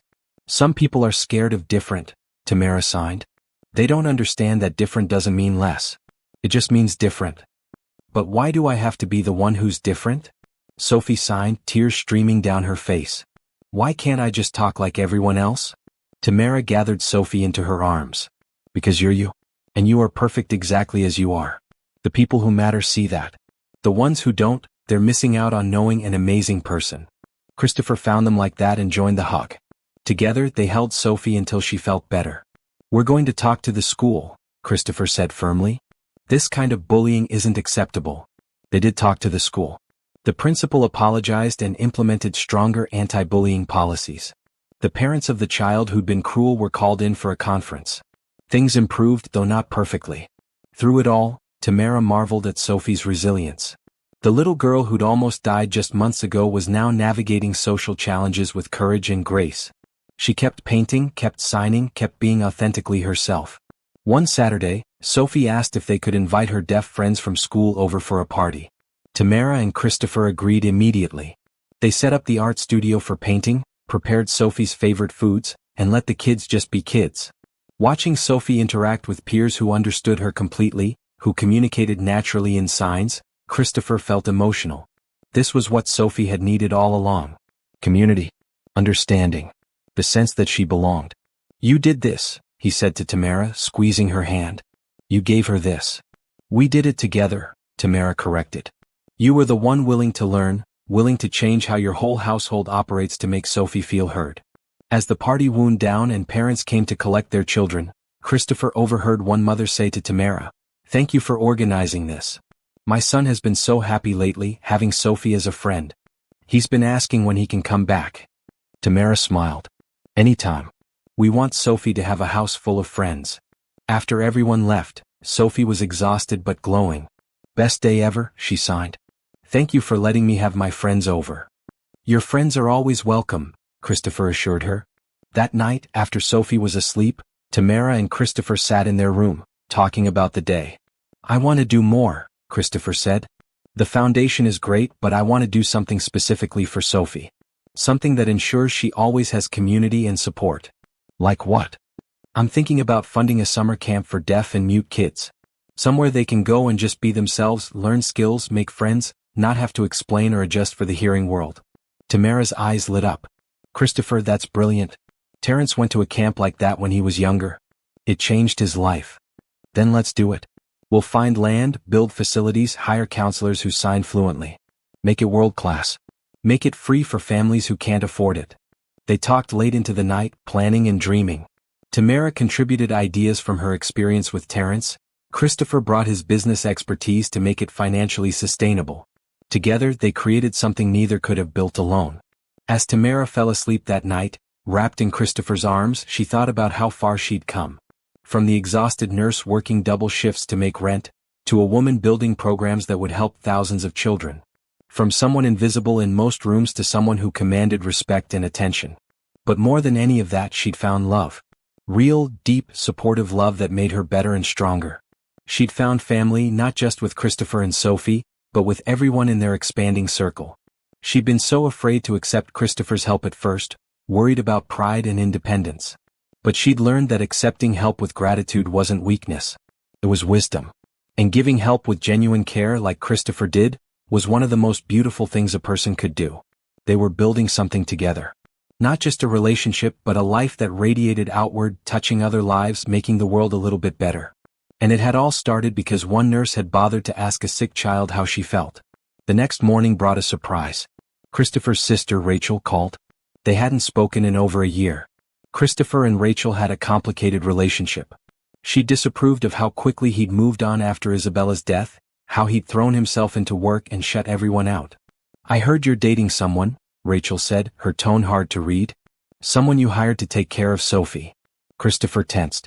"I'm in a relationship with someone who saved Sophie's life and who we both love." "Yes. I'd like to meet her. And see Sophie. It's been too long." Christopher was cautious but agreed. Rachel lived in California, but she planned to visit the next weekend. When Christopher told Tamara about his sister, he couldn't hide his concern. "Rachel can be judgmental. She's going to have opinions about us." "Then I'll change her mind," Tamara said with more confidence than she felt. "Family's important. I'm not going to be the reason you stay distant from your sister." Rachel arrived on Saturday afternoon, immaculately dressed and coolly polite. She hugged Sophie warmly but assessed Tamara with sharp eyes. Over dinner, Rachel asked pointed questions about how Tamara and Christopher met, about their relationship timeline, about Tamara's background. Christopher got increasingly defensive, but Tamara stayed calm, answering honestly. Finally, Rachel said, "My brother has been alone for a long time. Sophie's been without a mother figure. I want to make sure you understand how much responsibility that is." "I do understand," Tamara replied evenly. "I've been taking care of people my whole life. I know what commitment looks like." "But do you love them? Or do you love what Christopher can provide?" The question hung in the air. Christopher started to object angrily, but Tamara put her hand on his arm. "I fell in love with a man who learns sign language to communicate with his daughter," Tamara said quietly. "Who flies across the country to be at her bedside when she's sick. Who would give up everything he has if it meant keeping her safe. I fell in love with a little girl who never gave up trying to be heard, who teaches sign language to other kids so they can understand her, who paints the world as she sees it. The money's nice. I'm not going to pretend it isn't. But I'd love them if Christopher worked construction and we lived in a one-bedroom apartment. Because who they are has nothing to do with what they have." Rachel was quiet for a long moment. Then she said, "I'm sorry. That was unfair of me. I've been worried about Christopher for years, and I let that worry make me suspicious instead of happy that he found someone." "I get it," Tamara said. "You love your brother. You want to protect him. I'd do the same for mine." Sophie, who'd been following the conversation through Christopher's whispered translations, suddenly signed emphatically. Christopher laughed and translated aloud, "Sophie says Aunt Rachel needs to stop being a worrywart and accept that Tamara is family now." Rachel smiled genuinely this time. "Sophie's right. I'm sorry, Tamara. Welcome to the family. Officially." The rest of Rachel's visit went smoothly. She and Tamara even developed a tentative friendship, bonding over embarrassing stories about Christopher as a kid. When Rachel left, she hugged Tamara and whispered, "Thank you for making my brother happy again. And for taking such good care of my niece." As October turned to November, life settled into a comfortable rhythm. Christopher's business thrived. Tamara's foundation work expanded. Sophie continued to flourish at school. Patricia's health remained stable. Terrence prepared for his spring departure to college. They were, in every way that mattered, a family. But life, as Christopher had learned 7 years ago, could change in an instant. And change was coming faster than any of them expected. Thanksgiving morning arrived cold and clear. The Bennett house was decorated with fall colors, pumpkins lining the driveway, a massive feast being prepared by Mrs. Chen with help from Tamara's aunt. The guest list had grown significantly. Tamara's family, Christopher's sister Rachel flying in from California, some of Sophie's school friends and their parents, even a few of Christopher's business associates Tamara had connected with.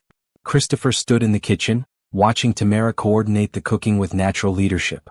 She wore a green dress that complemented her skin, her hair pinned up with loose curls framing her face. She was laughing at something Mrs. Chen said, and Christopher felt his heart clench with love so intense it almost hurt. He knew what he wanted to do today. He'd been planning it for weeks, waiting for the right moment. Thanksgiving, surrounded by family, seemed perfect. The ring was already in his pocket. As guests arrived, the house filled with noise and warmth. Sophie and her friends immediately disappeared to the art studio.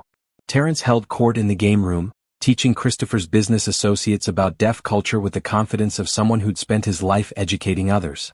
Patricia held Sophie's baby pictures, telling Rachel embarrassing stories about Tamara as a child. At dinner, the massive dining table barely fit everyone. Christopher stood to make a toast, his hand shaking slightly as he lifted his glass. "A year ago," he began, "I thought I had my life figured out. I had my daughter, my work, and I told myself that was enough. But I was wrong. I was living, but I wasn't living fully. I was getting through each day instead of celebrating it." Sophie watched her father intently. She knew something was happening. "Then Sophie got sick," Christopher continued, his voice catching. "And in that hospital room, watching her suffer while no one understood her, I learned what powerlessness really felt like. All my money, all my resources, all my determination couldn't save her. I was losing my daughter, and there was nothing I could do." Tamara's eyes filled with tears, knowing where this was going. But then a nurse walked in. Someone who bothered to ask the right questions. Someone who saw Sophie as a person instead of a problem. Someone who gave her a voice when everyone else had written her off as unsolvable. Christopher turned to Tamara. "You saved my daughter's life. But more than that, you saved mine. You reminded me what it means to really live, to hope, to love again." He moved around the table until he stood beside Tamara's chair. Then, to gasps from around the table, he knelt down on one knee. "Tamara Johnson," he said, pulling out a ring box, "you've already made me happier than I ever thought I could be again. You've given Sophie the mother she deserves. You've turned this house into a home. You've taught us both what it means to be heard and to listen. Will you marry me? Will you make this family permanent?" Tamara couldn't speak. Tears streamed down her face as she looked at this man who'd changed her world, who'd seen her value when society told them they came from different places. She looked at Sophie, who was signing frantically, "Say yes, say yes, say yes." "Yes," Tamara finally managed. "Yes, of course, yes." Christopher slipped the ring on her finger, a beautiful sapphire surrounded by diamonds, blue like the scrubs she'd been wearing the night they met. Then he stood and kissed her while their family and friends erupted in applause and cheers. Sophie ran to them, throwing her arms around both. "You're really going to be my mom?" she signed.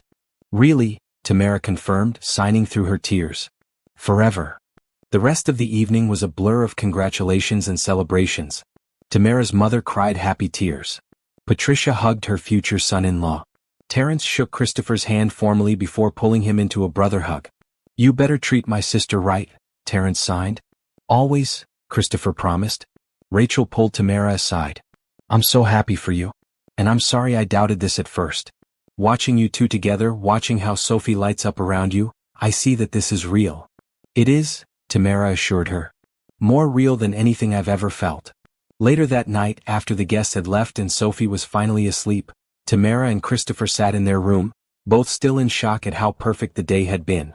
"I can't believe I'm engaged," Tamara said, staring at her ring. "I can't believe this is my life." "Believe it," Christopher said, pulling her close. "Because this is just the beginning. We have a whole lifetime ahead of us." They talked about the future. A spring wedding maybe in the gardens. Nothing too big, just family and close friends. Sophie as the flower girl, of course. Terrence walking Tamara down the aisle since Patricia wouldn't be strong enough. "I want to adopt Sophie," Tamara said suddenly. "Officially, legally. I want to be her mother on paper, not just in our hearts." Christopher's eyes shone with emotion. "She'd love that. I'd love that." They fell asleep wrapped in each other, two people who'd found their way to happiness through pain and chance and one miraculous night in a hospital. But the next morning brought unexpected news. Christopher received a call from his lawyer. There was a problem with one of his business deals, a major contract dispute that could cost the company millions. He needed to fly to Seattle immediately for emergency meetings. Go, Tamara said when he explained. I'll hold down the fort here. Come with me, Christopher urged. Both of you. But Sophie had school performances and art shows that week, things she didn't want to miss. Tamara decided to stay with her while Christopher handled the crisis. I'll be back in 3 days, Christopher promised, kissing them both goodbye. We'll plan the wedding then. He left that afternoon. The house felt emptier without him, but Tamara kept busy with Sophie's activities and her own foundation work. 2 days into Christopher's trip, Tamara received a call from Sophie's school.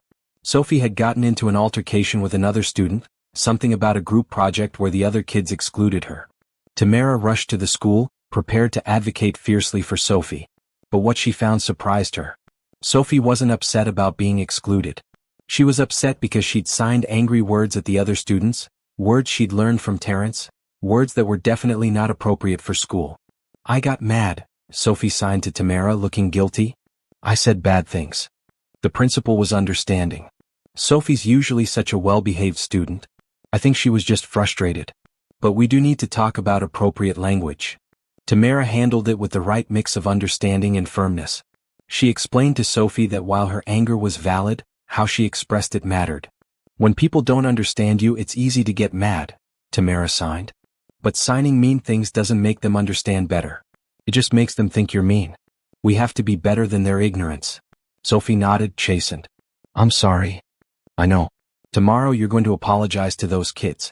And then you're going to ask your teacher to help them understand why excluding you from the project wasn't fair. Turn this into a teaching moment instead of a fight. Sophie did exactly that the next day. The kids she'd fought with apologized for leaving her out. The teacher had a conversation with the class about inclusiveness. Sophie's maturity in handling it impressed everyone. When Christopher called that night, Tamara told him what happened. How did you handle it so well? He asked. I would have stormed into that school and demanded. Which is why Sophie needed me to be the calm one this time, Tamara said gently. You protect her with your strength. I protect her by teaching her how to protect herself. Christopher fell even more in love with her in that moment. The business crisis in Seattle took longer to resolve than expected. Christopher was gone for over a week. He and Tamara talked every night, making plans for the wedding, discussing Sophie's progress, sharing their days. I miss you, Christopher said during one call. The house feels wrong when I'm not there with you too. We miss you too, Tamara replied. But we're okay. We're a team, remember? When Christopher finally came home, he found the house running smoothly. Tamara had managed everything from Sophie's school schedule to household issues to fielding calls from his office. She'd done it all without complaint, without asking for help, just handling what needed to be handled. You're amazing, he told her, pulling her into his arms. I mean it. You held everything together. That's what partners do, Tamara said simply. That weekend they started seriously planning the wedding. They chose a date in early April, giving them 4 months to prepare. Tamara wanted something elegant but not ostentatious. Christopher wanted whatever made her happy. Sophie threw herself into wedding planning with enthusiasm. She designed the invitations, painted decorations, practiced her flower girl walk daily. She referred to Tamara as Mom now more often than not, and each time it made Tamara's heart swell. Terrence came home for winter break and found his family transformed. His mother had her own beautiful suite instead of a cramped apartment. His sister was engaged to a millionaire who treated her like a queen. Sophie had become like a younger sister to him. You've done good, sis, he signed to Tamara one evening. You've built something real here. We built it together, Tamara corrected. All of us. This family isn't just me and Christopher and Sophie. It's all of us. Christmas morning was magical. The house was decorated like a winter wonderland. Gifts overflowed from under a massive tree. But the best gift was being together, all of them happy and healthy and home. Christopher gave Tamara a painting. It was a portrait of the three of them, Tamara, Christopher, and Sophie, their hands intertwined, done in Isabella's style. I had an artist recreate it using Isabella's techniques, Christopher explained. I wanted her style to be part of our family still. I hope that's okay. Tamara cried. It's perfect. It's like she's giving us her blessing. They hung it in the entrance hall where everyone who entered the house could see. This family built from tragedy and chance and love. As the new year began, wedding preparations intensified. Tamara worked with a wedding planner Margaret recommended, someone who understood that they wanted elegant simplicity. The gardens would be perfect for a spring ceremony. The guest list stayed small, just family and close friends. Sophie's adoption paperwork was filed.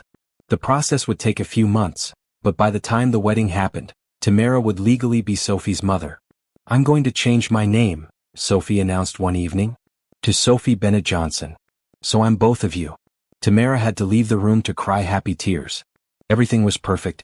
Almost too perfect. Tamara sometimes woke in the middle of the night, afraid that she'd wake up and find it all a dream. But Christopher would be there beside her, solid and real, and she'd remember. This was her life now. She'd gone from struggling to survive to building something beautiful. And she'd done it by accepting help when it was offered, by choosing love over fear, by believing that good things could happen to people like her. February brought Valentine's Day, and with it, a surprise from Sophie. She'd been working secretly with Mrs. Chen on a special dinner for Tamara and Christopher. She set the dining room herself, with candles and flowers she'd arranged, and a menu she'd designed with pictures. "You two need a date night," Sophie signed importantly. "Without me. I'll eat with Mrs. Chen and watch movies." Christopher and Tamara exchanged amused glances but agreed. They dressed up, came down to the dining room Sophie had transformed, and had a beautiful, intimate dinner. "Our daughter is very bossy," Christopher observed with a smile.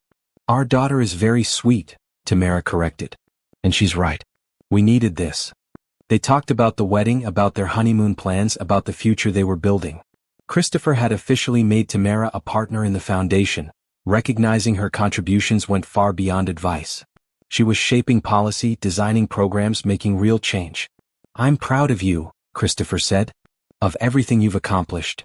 "I'm proud of us," Tamara replied. "Look what we've built together." As winter turned to spring, the wedding approached rapidly. Tamara's dress was ready, a simple but elegant white gown that made her feel like a princess. Sophie's flower girl dress matched perfectly. The gardens were preparing to bloom right on schedule. 3 weeks before the wedding, the adoption finalized. Tamara officially became Sophie's legal mother. They celebrated with a small family party, and Sophie cried happy tears when the judge declared her Sophie Bennett Johnson. "I have a mom again," she signed to Tamara. "A real mom who chose me. I'll always choose you," Tamara promised. "Every single day for the rest of my life." Everything was falling into place. The wedding was planned. The family was complete. The future looked bright and beautiful. But sometimes, life tests you right when you think everything is perfect. And that test was coming faster than any of them knew. The dinner party was Christopher's idea. 3 days before the wedding, he wanted to host their closest friends and family for a celebration meal. Margaret helped organize everything, and Mrs. Chen prepared an elaborate menu. The house gleamed, the gardens were perfect, and everyone who mattered most would be there. Tamara's mother arrived early, looking healthier than she had in years. Terrence came home from college, excited to walk his sister down the aisle in a few days. Rachel flew in from California.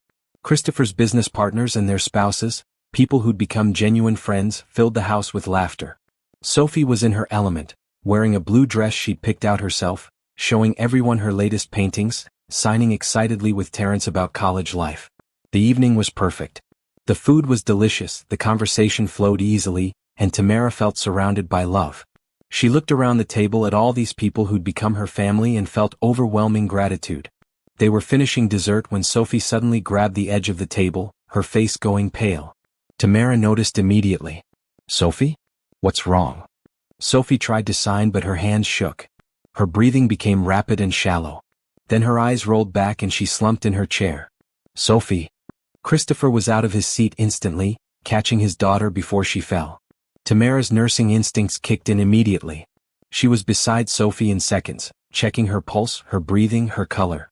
"Call 911, she said sharply to Margaret, who was already reaching for her phone. Sophie's pulse was racing, her skin was hot and clammy. Tamara carefully laid her on the floor, elevating her legs. Christopher knelt beside them, his face white with terror. "What's happening?" he demanded. "Is it her appendix again?" "I don't think so," Tamara said, her mind racing through possibilities. Sophie's surgical scar was healed, no signs of infection. This was something else. Sophie's breathing became more labored. She was conscious but disoriented, her eyes unfocused. She tried to sign something but couldn't coordinate her hands. "Sophie, stay with me," Tamara said firmly. "I've got you." Just breathe. But Sophie's breathing was getting worse, not better. Tamara could hear the strain, see the struggle. Something was blocking her airway or affecting her lungs. The ambulance was 20 minutes away. 20 minutes that Sophie might not have. Tamara's mind raced through everything she knew, every medical scenario she'd encountered. Sophie's symptoms looked like anaphylaxis, a severe allergic reaction. But to what? They'd eaten this food before. Sophie had no known allergies. Then Tamara remembered something. Christopher, what did Sophie eat at school today? I don't know, I wasn't there, Christopher said, his voice breaking. Mrs. Chin, Tamara called. Did Sophie eat anything this afternoon when she got home? Anything new? Mrs. Chin hurried over, wringing her hands. She had cookies. Store-bought ones from a package a friend gave her at school. She said they were from a bake sale. Did they have nuts? Tamara demanded. I don't know, I didn't look at the package. Tamara made a split-second decision. Christopher, your home office, do you have a first aid kit? Yes, a full emergency medical kit. Why? Does it have an EpiPen? I think so. I bought it when Sophie was born just in case, but we've never needed it. Get it? Now. Christopher ran. Tamara stayed with Sophie, monitoring her breathing, keeping her calm. Sophie's lips were starting to turn blue. She was going into full anaphylactic shock. Every second counted. The ambulance was still 15 minutes away. Tamara had to act now or lose Sophie. Christopher returned with the emergency kit. Tamara tore it open, finding the EpiPen in its protective case. It was within its expiration date. Thank God. What are you doing? Rachel asked fearfully. Sophie's in anaphylactic shock. She's allergic to something she ate. If I don't give her epinephrine right now, she's going to stop breathing. Tamara had done this before, had administered EpiPens to patients. But never to someone she loved like a daughter. Never with stakes this high. Her hands were steady despite her racing heart. She exposed Sophie's thigh, positioned the EpiPen and jabbed it firmly into the muscle, holding it for 10 seconds. Then she pulled it out and waited, counting seconds that felt like hours. Come on, Sophie, she whispered. Come on, baby. Stay with me. For 10 terrible seconds nothing happened. Then Sophie gasped a huge gulp of air. Her eyes focused slightly. Her breathing, while still labored, improved marginally. There you go, Tamara said, relief flooding through her. That's it. Keep breathing. You're going to be okay. But they weren't out of danger yet. The EpiPen bought them time, but Sophie needed to get to a hospital for monitoring and additional treatment. Anaphylaxis could have secondary reactions hours later. The ambulance arrived 8 minutes later. The paramedics praised Tamara's quick thinking and took over Sophie's care, loading her into the ambulance. I'm coming with her, both Tamara and Christopher said simultaneously. The paramedic nodded. Both of you, let's go. In the ambulance, Sophie's breathing continued to improve. She was conscious enough to sign weakly to Tamara. Scared. I know, baby. But you're okay now. I've got you. At the hospital, Sophie was immediately taken to the ER. Doctors confirmed Tamara's diagnosis. Severe anaphylactic reaction likely to tree nuts. They'd never tested Sophie for allergies because she'd never had a reaction before. Sometimes allergies develop suddenly, they explained. Sophie would need to carry her own EpiPen from now on. They'd do comprehensive allergy testing once she was stable. But thanks to Tamara's quick action, Sophie was going to be fine. Christopher held Tamara in the hospital hallway while Sophie was being observed. He was shaking, the terror of almost losing his daughter again washing over him. You saved her, he said, his voice breaking. Again. You saved her again. I just did what needed to be done, Tamara replied, though she was shaking too now that the crisis was over. You were so calm so fast. If you hadn't been there, if you hadn't known what to do. Christopher couldn't finish the sentence. But I was there, Tamara said firmly. And I did know what to do. That's what matters. The wedding guests had all gone home, the perfect evening shattered by crisis. But no one cared about the party. All that mattered was that Sophie was safe. By midnight, Sophie was stable and sleeping. The doctors wanted to keep her overnight for observation, standard procedure after anaphylaxis. Christopher and Tamara took turns sitting with her, neither willing to leave her alone. In the quiet hospital room, with Sophie sleeping peacefully, Christopher looked at Tamara with such love and gratitude it took her breath away. I can't imagine my life without you, he said quietly. You've saved Sophie twice now. You've saved me. You've made us whole. You've saved me too, Tamara replied. You gave me a family, a purpose, a home. You showed me that accepting help doesn't make you weak. That love can change everything. Marry me in 3 days? Christopher asked, though they were already engaged. Tamara smiled. Try and stop me. Sophie stirred, her eyes opening. She saw them both there and signed weakly, You guys are being mushy. They laughed through their tears. Their daughter, their funny, brave, wonderful daughter, was going to be fine. The next morning, Sophie was released from the hospital with a clean bill of health and strict instructions about avoiding tree nuts. She had a prescription for her own EpiPen and an appointment for comprehensive allergy testing. At home, everyone gathered around to welcome Sophie back. Patricia hugged her granddaughter to be carefully. Terence signed elaborate stories to distract Sophie from the trauma of the night before. Rachel made Sophie's favorite hot chocolate. 3 days until the wedding, Sophie signed to Tamara. Nothing's going to stop it, right? Nothing, Tamara promised. Not even emergency room visits. The next few days passed in a blur of final wedding preparations mixed with extra caution about Sophie's new allergy diagnosis. Mrs. Chen went through every ingredient of every food in the house. They notified Sophie's school, her friends' parents, everyone who might offer her food. But through it all, the wedding planning continued. The dress was ready. The flowers were ordered. The ceremony was planned. The guests were confirmed. And in 2 days, Tamara Johnson would become Tamara Bennett, officially and forever. She'd gone from being a struggling nurse to saving a life to finding a family to building a future she'd never dared to dream of. And she'd done it by choosing love over fear, hope over cynicism, and gratitude over pride. The test had come as tests always do. And they'd passed it together as a family. Now, all that remained was to celebrate the love they'd built and the life they'd created. The wedding was going to be perfect. The morning of the wedding dawned clear and bright, April sunshine streaming through the windows of the Bennett house. Tamara woke early in the guest room where she'd spent her last night as an unmarried woman, per tradition. She could hear activity throughout the house. Mrs. Chin directing the caterers, florists arranging displays, Margaret coordinating the final details. Patricia came in carrying coffee, moving more easily than she had in years. My baby's getting married today, she said, sitting on the bed beside Tamara. I can't believe this is real, Tamara admitted. A year ago, I was working double shifts and wondering how I'd pay next month's rent. Now I'm marrying a man I love in a garden that looks like something from a fairy tale. You deserve this, Patricia said firmly. You've spent your whole life taking care of everyone else. You deserve to be loved and celebrated. I just hope I'm enough, Tamara said quietly. Christopher's world is so big, so important. What if I can't be what he needs? Patricia took her daughter's hand. Baby, you saved his daughter's life. Twice.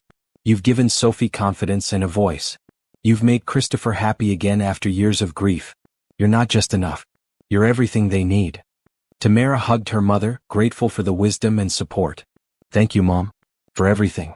For raising me to be strong, for showing me how to love even when things are hard.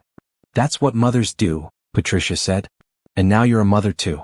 To a wonderful little girl who adores you.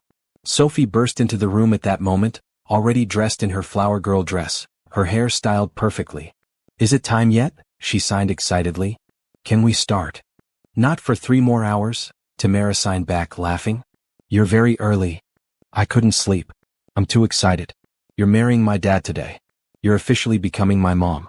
How could I sleep? Tamara pulled Sophie into a hug. I'm already your mom, baby. The wedding just makes it official for everyone else. The hours passed in a whirl of preparation. Rachel and Tamara's aunt helped her into her dress, a simple but elegant white gown with delicate beading. Terence came to check on her, handsome in his suit. You look beautiful, he signed. Dad would be proud. He meant their father, the man who'd left when Terence was born.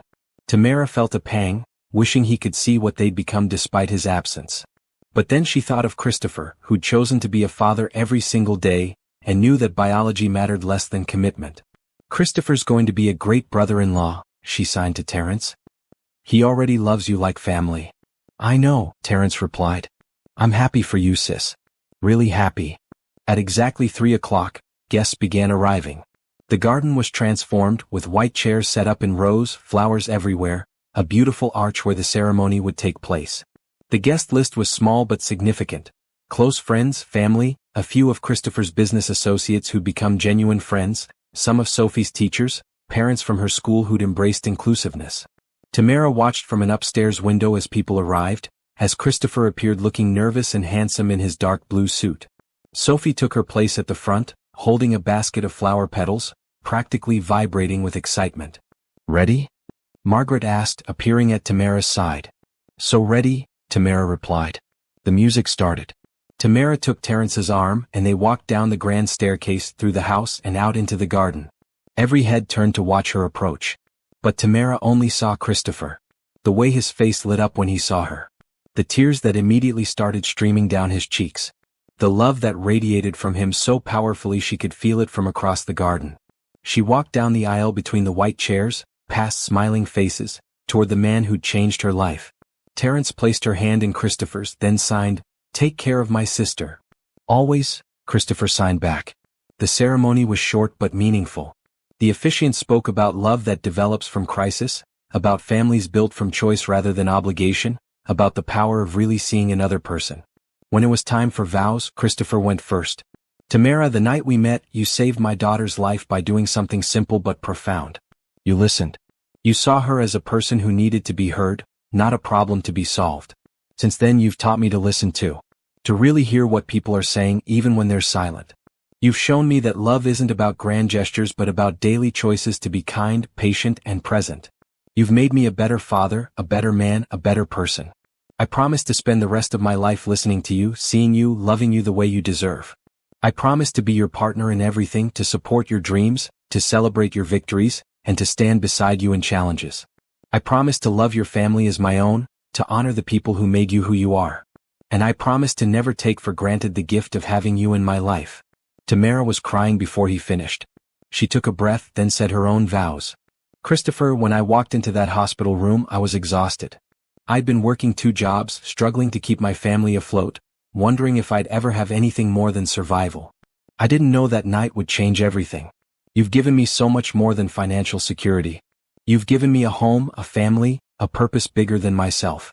You've shown me that accepting help isn't weakness but wisdom. That letting people love you doesn't make you dependent, it makes you connected. You've trusted me with your daughter, your heart, your life. I promise to be worthy of that trust. I promise to love Sophie as my own, to raise her with kindness and strength. I promise to be your partner in building the foundation, in creating programs that help other children like Sophie be heard. I promise to choose gratitude over pride, love over fear, hope over cynicism. And I promise to love you every day for the rest of our lives, through good times and challenges, through ordinary moments and extraordinary ones." They exchanged rings, simple gold bands engraved with each other's names and their wedding date. When the officiant pronounced them married, Christopher kissed Tamara with such joy that the guests erupted in applause and cheers. Sophie ran forward, throwing flower petals everywhere, signing, "Finally! You're married. We're a real family now." The reception was held right there in the garden, with tables set up under twinkling lights as the sun began to set. There were toasts and laughter, delicious food carefully nut-free for Sophie's safety, and dancing under the stars. Christopher's first dance with Tamara was to a song they'd chosen together, one that spoke about finding home in another person. They swayed together, wrapped in each other's arms as their family and friends watched with happy tears. "How do you feel, Mrs. Bennet?" Christopher whispered. "Like the luckiest woman alive," Tamara replied. "And it's Mrs. Bennet Johnson now, remember? How could I forget?" Sophie picked that name herself. After their dance, Christopher danced with Sophie while Tamara danced with Terence. Then the dance floor opened up and everyone joined in. Patricia sat with Rachel, watching the celebration with satisfaction. "Your brother found a good one," Patricia said. "My brother found the perfect one," Rachel corrected. "I was skeptical at first, I'll admit. But watching them together, watching how Tamara loves Sophie, how she's changed Christopher's whole life. She's exactly what they needed." As the evening wore on, speeches were made. Margaret talked about watching Christopher transform from a grieving widower into a happy man again. Rachel told stories about Christopher as a child, making everyone laugh. Terence spoke about his sister's strength and generosity, how she'd raised him and cared for their mother while building her own career. Then Sophie stood up. She was too young to make a formal speech, but she'd prepared something with Tamara's help. She signed and Tamara translated aloud. "When I got sick last year, I thought I was going to die. I tried so hard to tell the doctors what was wrong, but no one understood me. I felt invisible, like my voice didn't matter because I couldn't make sounds. Then Tamara came. She was the first person who really saw me, who knew I was trying to say something important. She saved my life. But more than that, she made me feel like I mattered. like being different wasn't bad, just different. She taught me sign language isn't just a way to communicate. It's a real language, beautiful and complete. She introduced me to other kids like me. She showed my dad how to really hear me. Tamara, you're the best mom I could ever ask for. Thank you for choosing us. Thank you for loving us. I love you so much. There wasn't a dry eye in the garden. Tamara stood and hugged Sophie tightly, both of them crying happy tears. The party continued late into the evening. Christopher and Tamara didn't leave for their honeymoon until morning, wanting to spend this night celebrating with everyone they loved.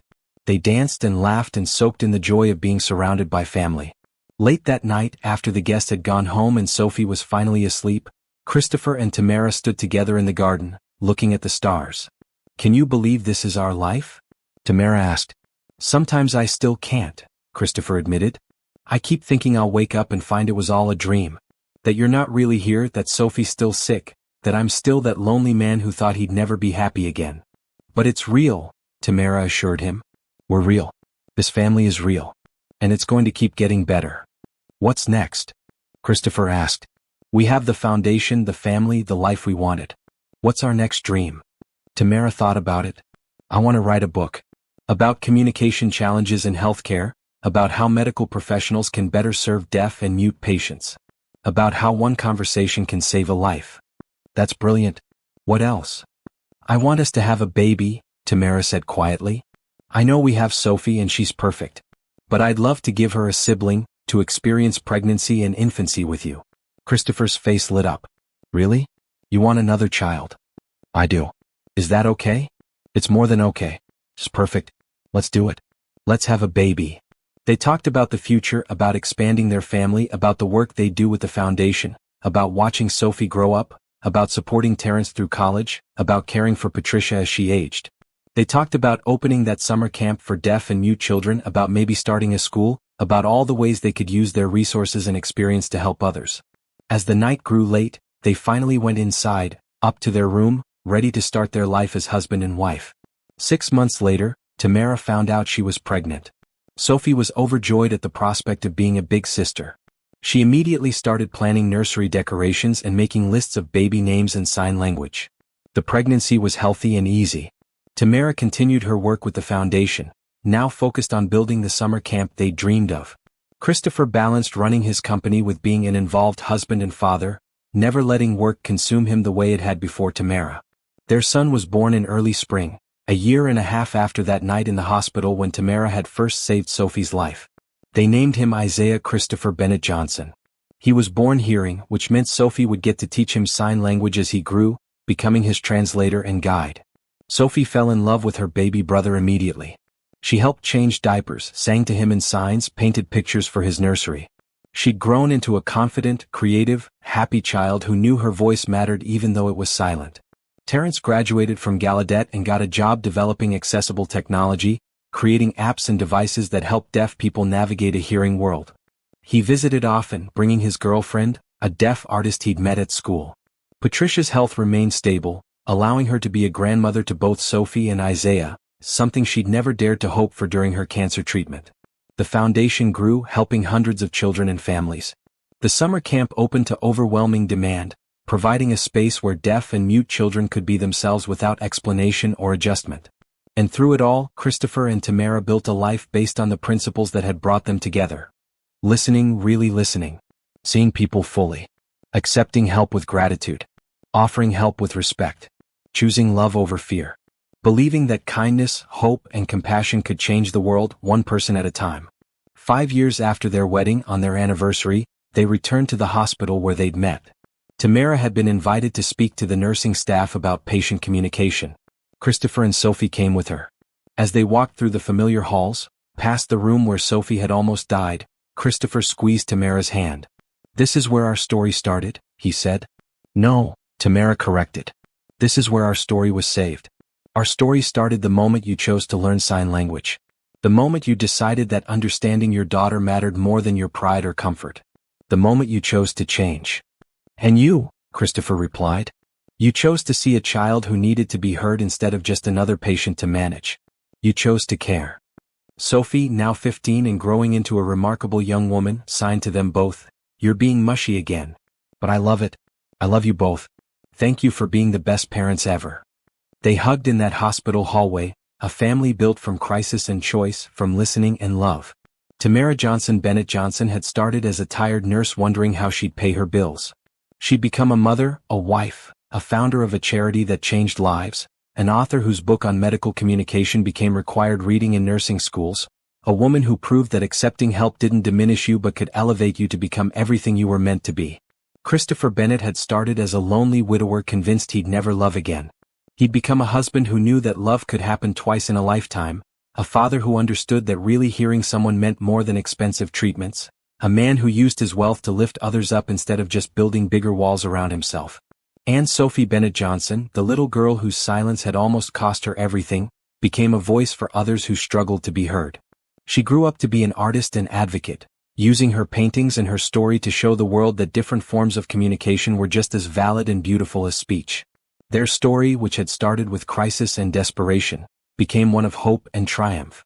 Not because problems disappeared or life became easy, but because they chose to face everything together with love and listening and grace. Years later, when Sophie's children asked her about her childhood, she'd tell them about the night she almost died because no one could understand her.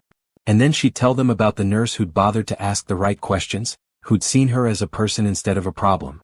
Sometimes, Sophie would sign to her children, the greatest gift you can give someone is simply paying attention. Really seeing them. Really hearing them. That's what Tamara did for me. That's what she taught my dad to do. And that's what saved us all.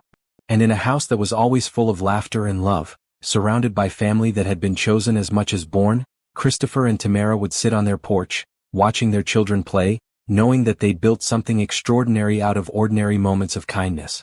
They'd started as strangers in a hospital room. They'd become a family that proved love could heal anything, that hope was stronger than fear, and that sometimes the best things in life came from simply choosing to listen when someone needed to be heard. And they lived happily, not in a perfect world without problems, but in a real world made better by their choice to love kindly, listen carefully, and believe that every person, no matter how they communicated, deserved to be heard.